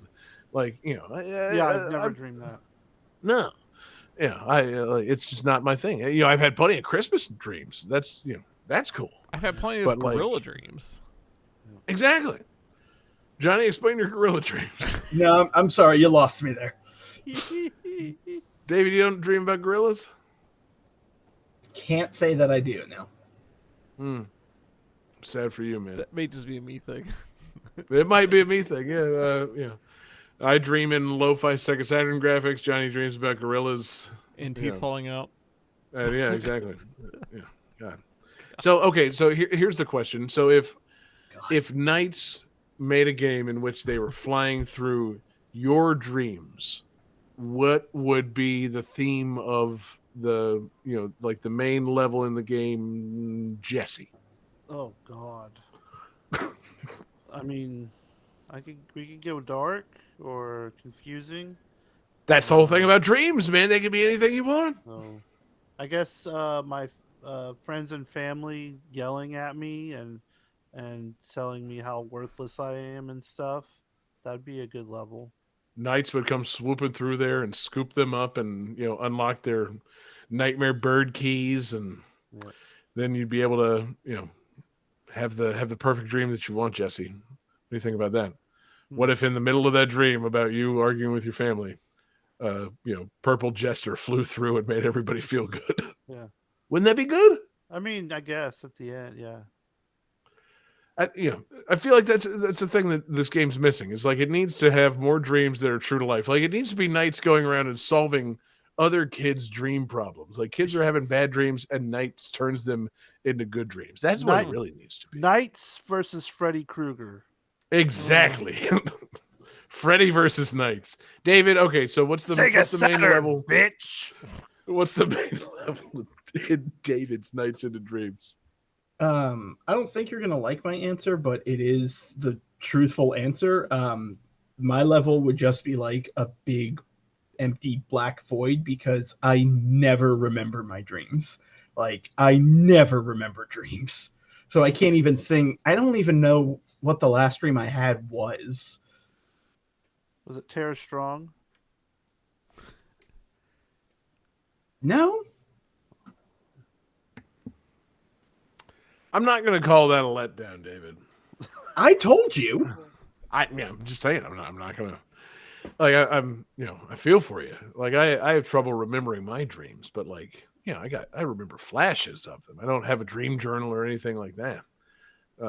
But I still got, I hold on to things just to say, I got a fucking, black void. Like, you got nothing. You got no dream that Knights can fly through and improve. Not even sounds like to me you got the ultimate Knights game. Yeah, Knights blank canvas. Nothing. Yeah, Right, it could be anything.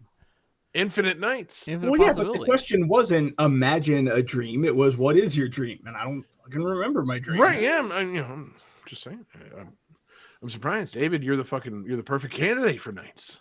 Yeah. I think you need to, go to bed tonight. Fucking, Let nights in. take a couple hits of acid, smoke some sage, Eat some and cheese. Eat a bunch of yeah. melatonin.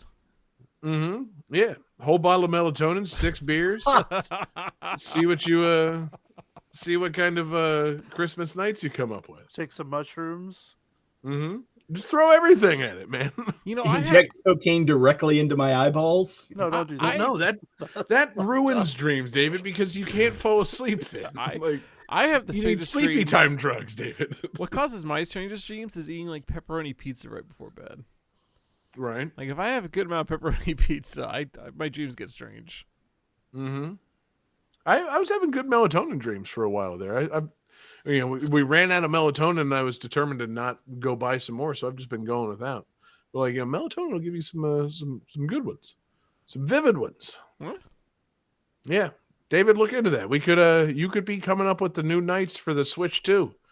If you just ate a few melatonin, you might have some ideas flowing out of you. Flying through rings and making things right for British children. You could make it happen. I got some weird Knights level ideas here based on my crazy dreams. All right. Let's write them all down in our dream journal and develop this game further. I think pretty sure GTT can afford the rights to this. Yeah. Idea 1, teeth falling out. Idea 2, people pulling guns when you least suspect it. Idea 3, trying to have sex with somebody and it never happening. I was gonna say, related to idea 3. Just idea 3, I'm having sex with just like an anonymous torso that I look down and then there's no one there and it's just I'm having a terrible wet dream. Yeah, essentially just a dream of a fucking silicone doll. Yeah, all the time. God, Knights needs to fly in there and fucking put their face on the thing that I was trying to have sex with. Game 5. Thank you.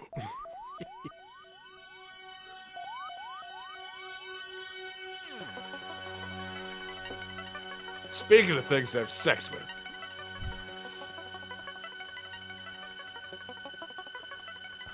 What game did I choose again? Oh, yeah.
Alright guys, so the development of this game was influenced by the popularity of a animated series that was airing at the time, along with the publisher's desire to capitalize on the success of previous games in this crossover series.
Alright, you guys have some answers?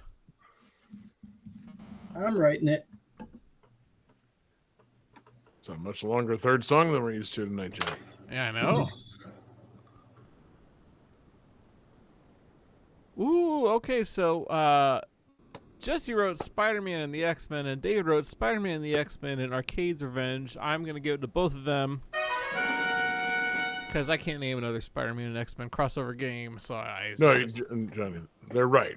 Yeah, they're right.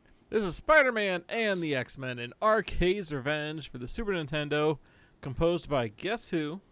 Jeff Fallen. Jeff Fallen and Tim Fallen. Jeff Fallen. Yeah. As soon as I realized Johnny had the third game, it's like, what was every game that Jeff Fallen composed? Smart move. So yeah, another software creations game published by LJN, of course. Looking to capitalize on the popularity of the X-Men 97, animated series. Or I'm sorry, not X-Men 97, because this game came out in 92. Hold on. I was gonna say, yeah. Wait a minute. X-Men 97, the misnomer, did not come out in 1997. No. Yeah. I believe X-Men you're thinking 97, of course, came out this year. I believe you're thinking of the X-Men cartoon from the 90s. X-Men. Just X-Men, Right. yes. Mhm. What a cartoon it was. And yeah, what a game this is. I like that. I like the story of it, which is that Spider-Man is like swinging his web through the city and notices that Cyclops, Storm, and Wolverine all disappear, and then he sees a garbage truck suck up Gambit, and figures out that it's Arcade. And I don't know if this game Clearly. has cutscenes, but I do like the idea of just seeing somebody get sucked into a garbage truck somehow. Especially Gambit. Right. And then, then he's got to save everybody from Murder World, and you get to play as all the different characters. So there's like a Storm level, Wolverine level. I wanted to pull in the Wolverine music because I do love Wolverine, but his music is particularly terrible in this game. It's weird. It's Interesting. You'll find the word terrible is a common theme when you talk about this game. Yeah, I remember running this game for Sega Genesis as a kid, and this is one of my earliest memories of being disappointed by a video game. Like, 'cause, when I was that age, I would probably just like it. It was a video game, right? And it had characters I like. I'm just going to like it, How could you be disappointed? It's Spider-Man and the X-Men together. Yeah, together at Yes. last. I know. Mhm. No, it sounds dope. Two great flavors. Yeah. No, it's like nuts and gum together at last. Like, it's beautiful. Whoa. Not those kind of nuts. Oh, okay. Well, it's just the obscure Simpsons reference, kind of nuts and gums. But no, I remember playing this game and just being very confused the whole time and not really understanding what was going on. Because like the first level, you have to like defeat these like security drones or security cameras or something with Spider-Man, like in a particular order, and you have to use Spidey sense to get the right order. And Oh my god. again, as a kid, Fuck I was just that. like, "Fuck all this." Like I was playing X-Men for the Genesis and call it a day. That one's real straightforward. Yeah. You just go through, get to the end of the level, good to go. And then I'll If I play don't go Maximum in- Carnage. Yeah. And then of Spider-Man and the X-Men. I don't go in for these shenanigans, man. Like, they work in comics, I suppose. I'm, honestly, confession time. I'm not the biggest comic reader, but like, I like comic characters and comic stories, but like, I'm not big on the shenanigans of guys like Arcade and, I don't know, fucking like Mojo, where like, oh, it turns out, this whole thing took place in like some crazy simulation that I made up so that you had to do some really cool shit with crazy, like, art splash page. Like, fuck all that, man. Fuck it. Like, I want a straightforward story of people fighting their way through things, not a, Arcade, suck my ass. Mojo, fuck off with your reality TV or whatever it is you're doing. I'm not interested. What Like, about Mysterio? fuck him too, man. I platinum Spider-Man 2 on the PlayStation 5. Was not a fan of those Mysterio areas. You ever read Like- that Daredevil book where he swallows a shotgun in front of Daredevil? No, but that sounds great. I Yeah. would read that. That's the pretty thing. fucked up. It's cool in comics. It's less cool in video games. It seems like a cop-out to get video games doing silly things. Those Mysterio rooms in Spider-Man 2 on the PlayStation 5 were some of the most infuriating fucking parts of that game. You know what I liked about that game? Swinging around New York City, fighting bad guys, learning the story of, Venom and Harry Osborn's affliction and shit. You know what I didn't like? Every now and then just having to walk through a fucking portal and do another Mysterio room where it's essentially like Inception. Fuck all that shit. Like, no, I don't want to do it. It sounds like the Scarecrow levels from Arkham Asylum. It's fascinatingly like the Scarecrow levels in Arkham Asylum. It's like fights taking place on like a floating section of the Brooklyn Bridge with like trains zooming by in the air, and it's like either if it's not the fucking Scarecrow levels, it's Doctor Strange's fucking mirror dimension. Not interested. I want to live in the real world, baby. Not interested in your simulations. Let's get back to Arcade. David, who is Arcade? So Arcade is a classic X-Men villain. He wears a white suit with I believe it's a polka dot bow tie, and pretty Not much in favor of that. his whole gimmick is just building elaborate death traps and then getting people into them to watch them escape. He's like the Saw guy. So he's a Saw guy. Okay, then hold on. So are they... Now, here's my real question. This is a real make or break moment. Are they actual elaborate death traps, or are they like simulations, like, say like a Mojo or a Mysterio might be pulling people into? No, these are comic books, so it's actual elaborate, like, buzzsaws coming out of walls and shit. Yeah. Okay, that I'm much more in favor of. He wants to hurt the X-Men. He's not trying to torture their mind. He's trying to actually kill them. Yeah, he wants blood. Good. Okay, yeah. Now, me and Arcade, we're cool like that now. That's okay. I'm kind of into that. Okay. What a weird character, Arcade. I mean, we just established he's a Saw guy. Yeah. But, Johnny, how many of the Saw movies have you seen? The first one. End of list. Just the first one. Just the first one. Saw it in theaters. Had a great time. There's a lot of them, right? Yeah, I know that. Uh-huh. I felt pretty good after the first one. I was like, I'm done. I can't. I felt pretty good after the first one. That's what you thought walking out of Saw? I feel pretty good. Yeah. Wow, that was great. I'm so happy right now. It's better than Wicker Man. Fuck Harry Elwes' leg. I'm okay with this.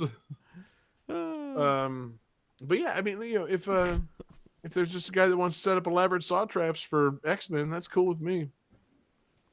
David, you've read more comics than me. Is there any, like, does he do traps specific to various X-Men, or is it just kind of a general death trap situation? My knowledge on Arcade is not the best. I'm not sure.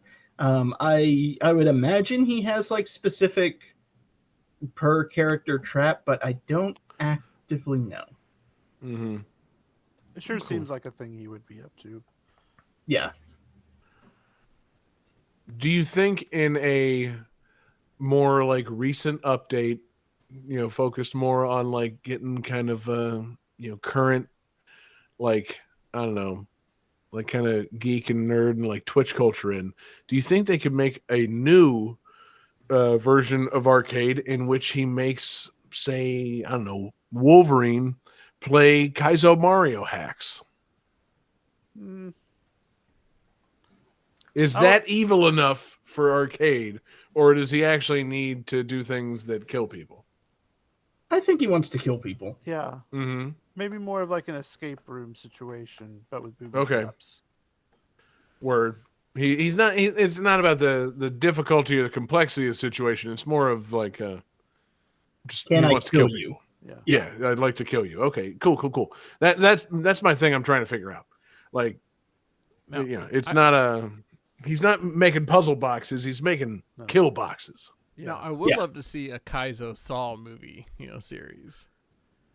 With Jigsaw. Now, explain to me exactly what that means, Johnny. Are you talking about a video game or a movie? Oh, I'm talking what's about a that movie. movie I'm talking called? about Jigsaw makes people play Kaizo Mario hacks. Yeah, but I also have like bombs in their throats or whatever. Exactly. Anytime they die in the Kaizo game, a part of the dick gets shot They off. also die in the real world. Anytime they die in a Kaizo Mario game, their head explodes, or they have to saw off one of their legs. You die a lot in Kaizo, so like lose a finger or toe, I think would be a pretty good one. Right. Yeah. Someone takes a pound of flesh for every time you die in a Kaizo game. Yes. It'd be pretty good. Yeah. Pretty horrific. Yeah. I'd watch it. Mm-hmm. I feel pretty good walking out that theater. Right. Do you think they could add that as a future stipulation for like summer games done quick? Yeah, I would love to see summer games done quick. Where anytime they have it would be a bonus thing where if they raise enough money, they'll have To the death. They'll have somebody play Kaizo, and anytime they die, they lose a finger. It's a new special goal that we have. It's called Summer Games Done Quick or Else. Mm-hmm. I'd watch it. Yeah, That adds some stakes. I might even donate. yeah. It's like that movie Cube. Is that what it's called? Where like the people are trapped in like this room, Yes. and there's all these like little tiles, and like if you open the right one, you go into the next cube, but like some of them are like trapped, and it's real fucked up. Oh, God, I haven't seen Cubed in ages. But yes. Sounds good. Sounds as good as Awesome Games Done Quick. Sounds as good as Spider-Man and the X-Men in Arcade's Revenge on the SNES. Oh, it's better. Okay, better than that. That's good to know. Participating in the actual cube thing is better than playing Spider-Man and the X-Men. That's good to know. Because, yeah, this, again, firmly in the window of not superb licensed things. Like, did Marvel even care back then? No. Or it was just kind of No. like, all right, yeah, Here's here, money. just please. Yeah, please, make it. I don't care if it makes $12, just fucking, do something. That's how you end up with the weird, funky, like, cop rock, fucking, like, not cop rock, fucking, Cop police rock. procedural music, like 70s, like, Hill Street Blues music for a Spider-Man game. Like, yeah, fucking Starsky and Hutch music in a Spider-Man game. Like, yeah, okay, wait, did we ask for this? We didn't tell him not to, and we only gave Jeff Fallon a $20 budget, so I guess he just kind of did his thing. I guess we'll call that Gambit's theme. Yeah, sure, fuck it, ship it. Truly, no one cares. That was the vibe with so many LJN Software Creations games. Fucking find a way to make people care. You know what would have made people care? If you rented this game, it activated an elaborate death trap In your in house. which you had to play the game, or else you and your family were gonna all be smushed. Ugh. Like, Well, that again, would have gotten people caring about Spider-Man and the X-Men Arcade's Revenge. Yeah, they should look into that. Real world uses of arcade death traps.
All right, guys.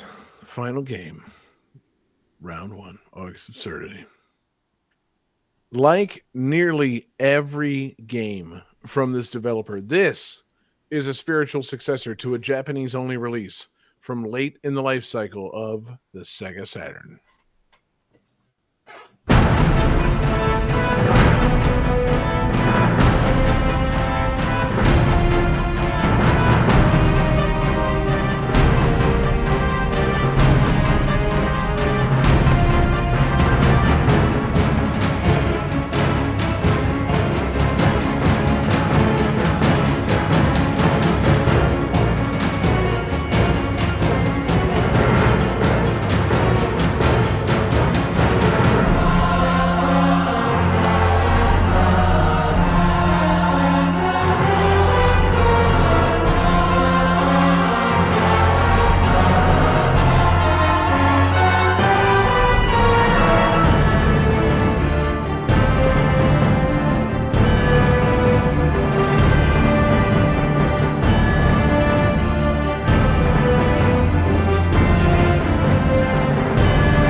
Is this the spiritual successor or the Sega Saturn game? This is one of the spiritual successors to the Japanese-only Sega Saturn game.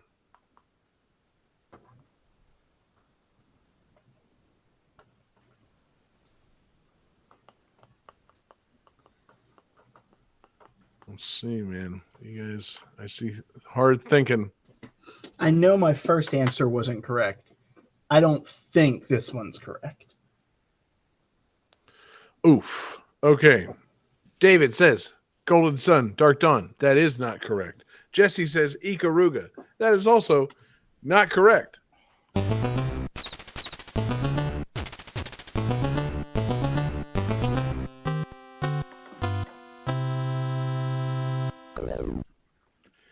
All right, so Jesse, tell me what led you to Ikaruga. Radiant Silver Gun. Okay, who made that? Fuck, I don't remember. It's okay. It's not the people that made this. Tell me what you know about a game that came out in Japan for the Sega Saturn called Princess Crown. Oh, is this Oh, fuck. Dragon's Crown then? This is Dragon's Crown for the PlayStation 3. Okay. Yeah, I've actually played that. you have. Yeah, it was a pretty cool beat 'em up. Yes. And it's the people. God, I always forget them, but they have a very specific type of art style. They did like Odin Sphere, and some other stuff. There is a witch lady with very large breasts, and there was a barbarian lady with very large thighs. Amazon lady. Amazon. Yes. And like, but otherwise, it was a really fucking fun game, and it was just gorgeous to look at. It's a crazy cool game to look at. Yeah. So here's the thing. Johnny and I originally were gonna make the entire episode theme breast absurd. Oh, that's good. However, we decided to dial that back and just choose some games that maybe you guys might have liked or played, and do something different. And we decided on at least one game that we each choose has to feature somebody with famously large breasts. Johnny, of course, chose Arcade from Wait, Spider-Man and no. the X-Men and Arcade's What was his Revenge. titty game? I thought he chose Tom and Jerry. Exactly. Tuffy the mouse so- had those big juicy titties. Sarah Connor is the titties?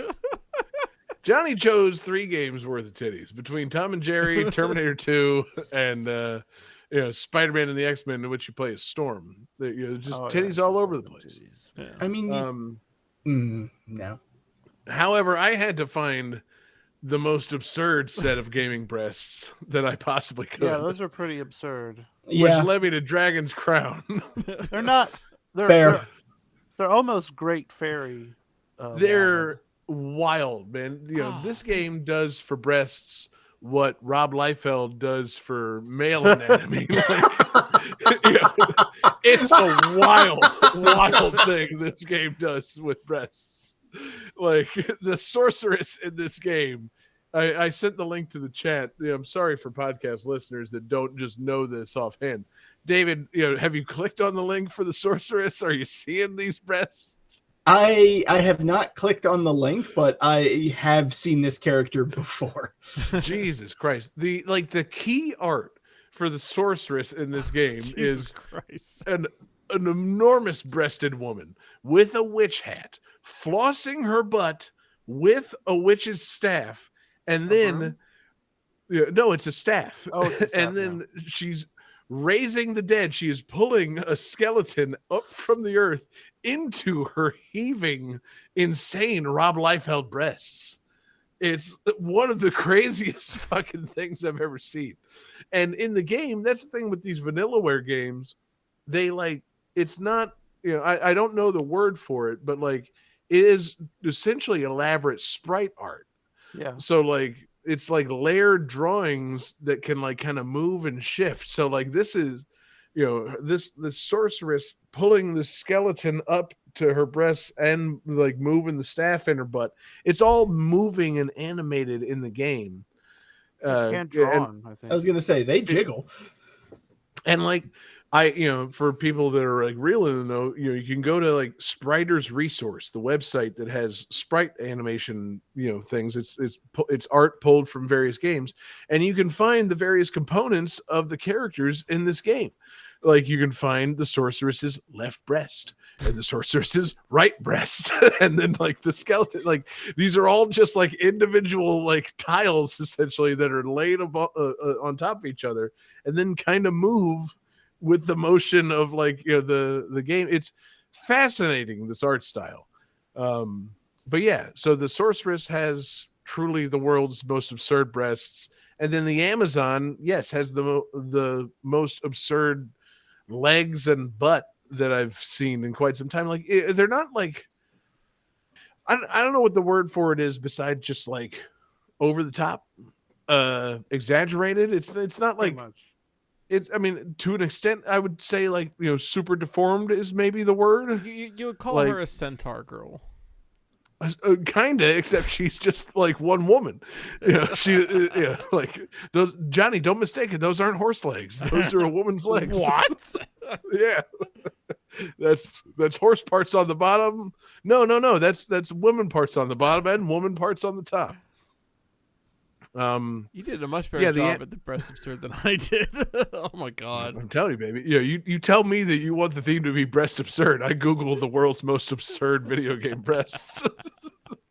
But with the Amazon, and again, I hope you guys have clicked the link and seen some of the animations.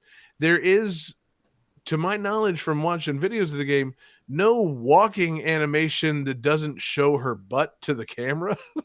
The butt is facing the camera no matter what. There's there's almost no way to make this character, despite it being a beat 'em up, like a Final Fight, Streets of Rage, you're moving kind of in the plane, kind of beat 'em up.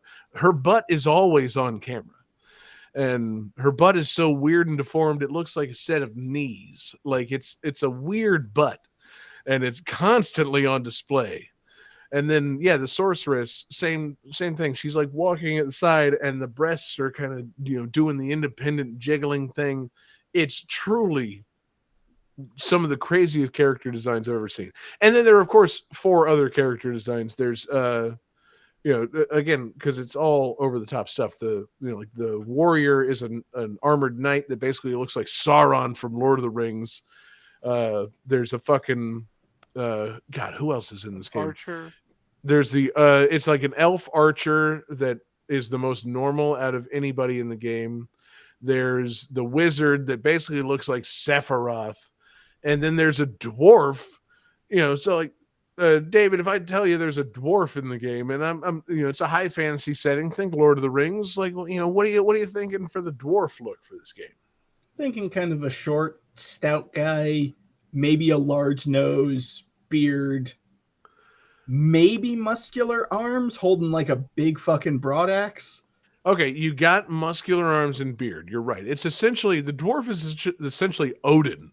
Like it's the world's most jacked ass dwarf with a winged helmet, 2 axes, 1 in each hand, and like the world's most absurd like male musculature possible. Like it's every character in this game is truly a fascinating piece of art. Like it's just God, Johnny, I'm so glad that you said maybe, hey, let's do like absurd breasts, because man, I'm glad to find this game. Like this shit's wild. Man. It's a cool game.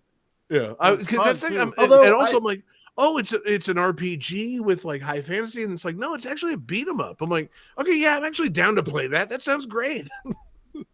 I will say, I mean, I think I would agree that the elf is the most normal of the character designs, but I don't think that she, like as a standalone, is a normal character design, because those thighs will crush a fucking watermelon. Right. No, that's the thing. It's like the elf doesn't have any outwardly like exaggerated features in the way that the sorceress's breasts or the fucking the Amazon's thighs or the elf or the dwarf being essentially a Norse god. Like it's subdued compared to those. Like the elf and the wizard, it's like, okay, well, what's extreme about you guys? There's got to be something crazy about you. Like that's just a kind of normal like archer and a normal like kind of dark wizard. Like what am I missing here? Exactly. Like, does the wizard have a huge cock? Or like, like what's the secret here? Because like, again, you got to go to these like image things on the wiki for the game, because like the sorceress, like her fucking idol animation, it's just like her 2 titties are somehow being shown constantly. She's standing still, and the titties are like waving in like a hypnotic pattern. It's very as if to beckon you to play the game. Yeah, like come back to the game. How is it that this titty is sticking out further than this titty, and they're both doing like this weird fish move? Like it's crazy, absolutely crazy. But yeah, the game seems fun. So Jesse, this was on PS3. I think they released a pro version of it on PS4. So it's a fun beat 'em up. You can, I guess, you can like level up, and it's meant to be played online, right? You can, because I think you can play it online with a few friends. Yeah, because you can get a party. Multiplayer, yeah. Word. But yeah, it was a neat game. I remember playing it. Yeah, it seems cool. And Vanillaware, I guess this is their thing. Like I wasn't fully aware of this game, or of Vanillaware's kind of whole thing. I own Muramasa for Wii. I was going to say, they did Muramasa, didn't they? Mm-hmm. And like, I see it now looking at this game versus that game. Like, yeah, similar art, similar vibe. Maybe not quite as insane on the breasts, but like a good looking game with some fun side scrolling action. Great. Sounds good. Frankly, learning about this game has me curious to try Unicorn Overlord. Yeah, I want to try that game. Because I guess that's it. Is that still Switch? Is that Switch exclusive, or is that It's all over the place. Okay, it's everywhere. Good. Because based on this game, frankly, I'm kind of interested to see what it is that makes Vanillaware, I don't know, a thing. Because it seems like, from what I could tell, looking at their like Wikipedia pages, the main thing that ties them together is 1, the Vanillaware branding, and 2, the same art director. on every single one of their games. So it's like, all right, well, they're just letting this crazy sicko live out his giant, crazy breasted fantasies in video games. I'm into it. That sounds great. I'm about it. Fucking, I don't care what it is. I don't care if it's a beat 'em up, an RPG, strategy game. You know, fucking, you show me these characters. I mean, God, if they made a golf game, then we're in real great shape. Mm-hmm. Dragon's Golf, fucking, unicorns over par. I'm in. Ooh, that's good. Yeah, but as long as there's insanely breasted characters in these games, Bogey Sphere. yeah. Mm-hmm. I'd play it because it's man, what a thing they've got going here. Like, and apparently they so the origin of Vanillaware is that they had to like split off from Atlas essentially because Princess Crown didn't sell well because it was on the Sega Saturn and it was late in the life cycle, and they a bunch of guys quit Atlas and they're like, all right, well, we're going to start our own company, and then apparently they've gone on to be just fine in the ensuing years, basically by publishing games with absurd breasts. I respect the hustle, man. Like, you know what? I don't want to work on a Persona game. I want to animate these breasts. I'm out of here. Like, cool. Good on you, brother. Like, I'm so happy for you. It's a hoot, man. I'm into it. I think, God, these guys need to be given like, I'm not saying they need to be handed like a license, but I'd be curious to know what they would do with a pre-existing IP, like Dead or Alive, or like like a Tekken like side story, or hell, even hand them a fucking like get Disney's games division going again and hand them an X-Men or an Avengers game or something. yeah. Oh, forgot. I thought you were about to say get Disney's game division and give them Tangled. Like, yes, just Rapunzel, ridiculously stacked. Want to see those huge Rapunzel titties? Rapunzel, hair let down dropping your 100 tits. feet down. I want hair and titties intermingled. Calculating computer activated. Well observed, Johnny. Computers. Beeps. George Lucas slamming his dick in Scoring complete. This game's winner is David Fleming. Wow. Just like that. Yeah. He's done it. He's Well going done, on to David. the finals. Yep, He'll be going up against either you or me, John. he will. Yeah. I'm aware of that. Yeah. Yeah, Tournaments. it doesn't bother me. Does it bother you, Johnny? A little bit, yeah. Yeah, you worried? You feeling it? You feeling the pressure now? Yeah, I'm not feeling as good as when I left the theater after seeing Saw. Like I felt so good after that movie, but right now not as good. Oh God, Johnny, you saw. We can talk about it here on. It's been long enough.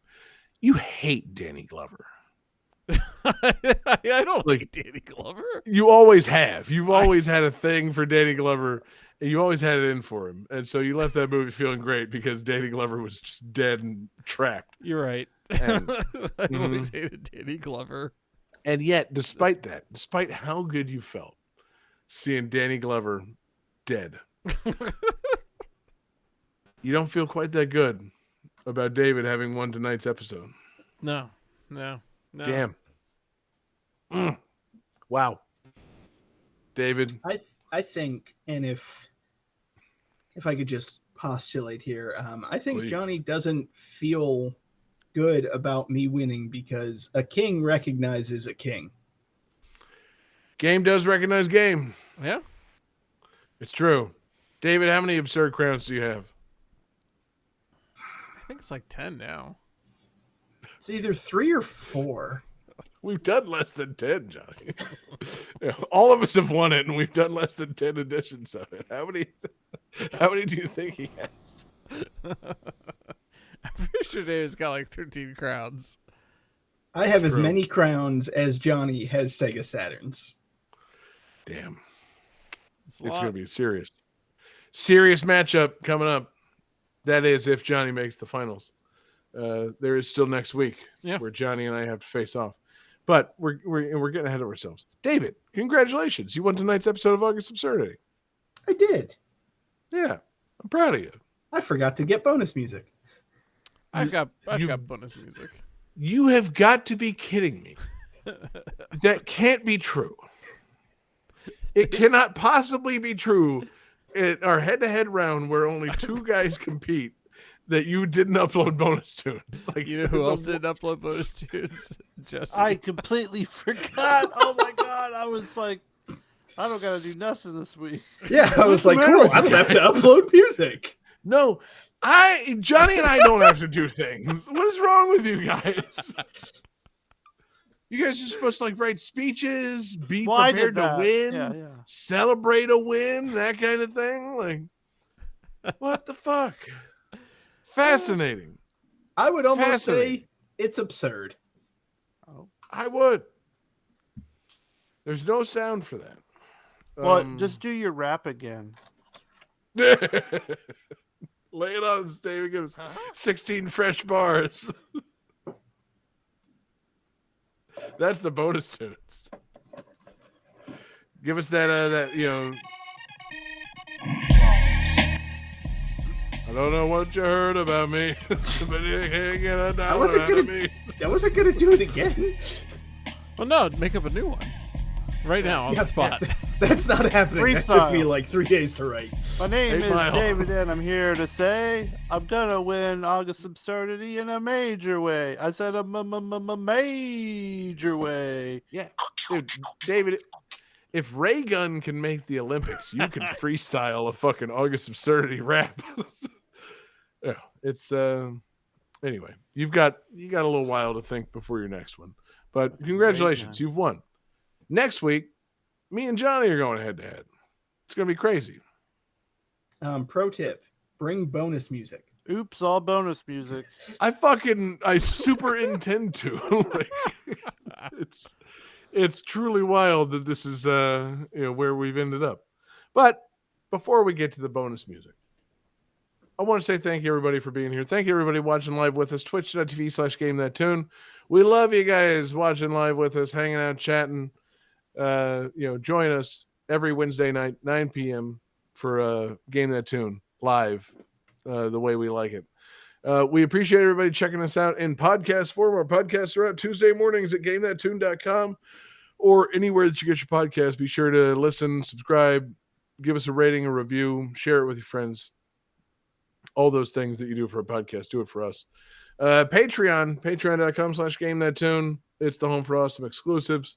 Mostly right now you're helping us keep the lights on at the 24/7 video game music live stream. gttradio.com, radio.gamethattune.com, gtt.rocks, the home for video game music on the internet now and in perpetuity, all helped by you guys going to patreon.com/GameThatTune. Special thanks, of course, to our Patreon absurd fans. You know what I'm talking about. Daniel Perky, Taylor White. Nope, not Taylor White. Daniel Perky, Sam L., Phoenix Tier 2121, Beast Pond, and HCO. Man, oh man, what a group of absurd fans that we've got. You know, Johnny, we didn't take any requests this week. No, Why didn't we do that? Nope. No. We didn't want to tip our hand on the absurd breast theme. Yeah. But if people want to make requests for Jesse and David to give us games, Discord's the place to do it. Check the show notes for the Discord link. Join us there. Make your requests. Hang out with us. Chat along with us. We love seeing you guys. And guys, that's going to do it. So, David, congratulations. You've won the first round of August Absurdity. There are very few rounds of August Absurdity to win at this point. So, you're on to the finals. And I don't know how I have to phrase this question to make it make sense, but like, what are we going home with tonight, David? Johnny, correct me if I'm wrong, but you have a database of music, correct? It can't be Westernland from Mario Party 2 again. It just can't. It can't be an Eskimo song. It just can't. It has to be. I've got a song queued up. Well, no. It's not either of those. I was going to choose a song. I just Okay. wanted to make sure that you had it. I maybe go for it. Let's see what I have. Well, do you have the Super Nintendo? Some of it.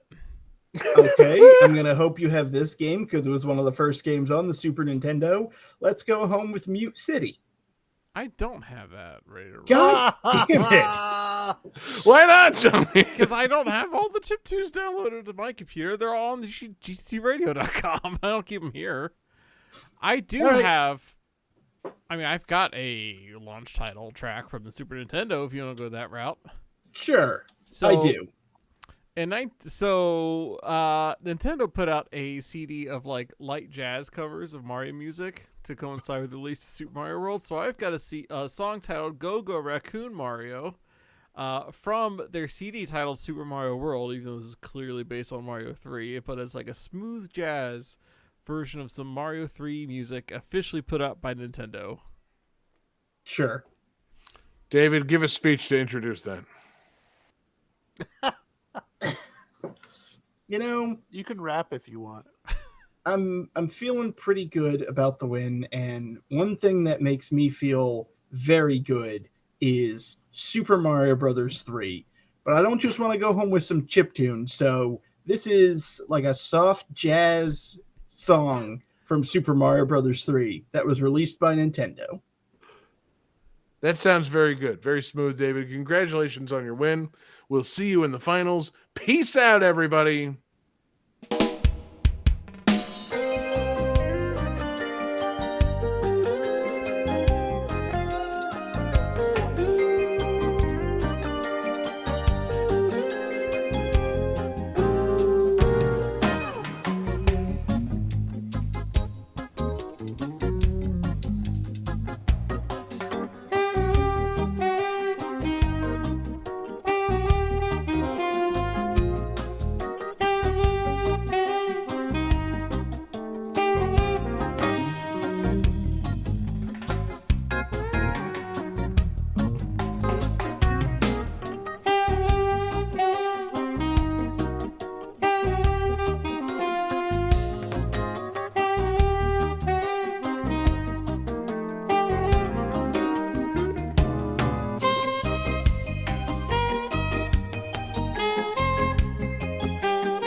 Damn, David. Great bonus tune selection. That was buttery smooth.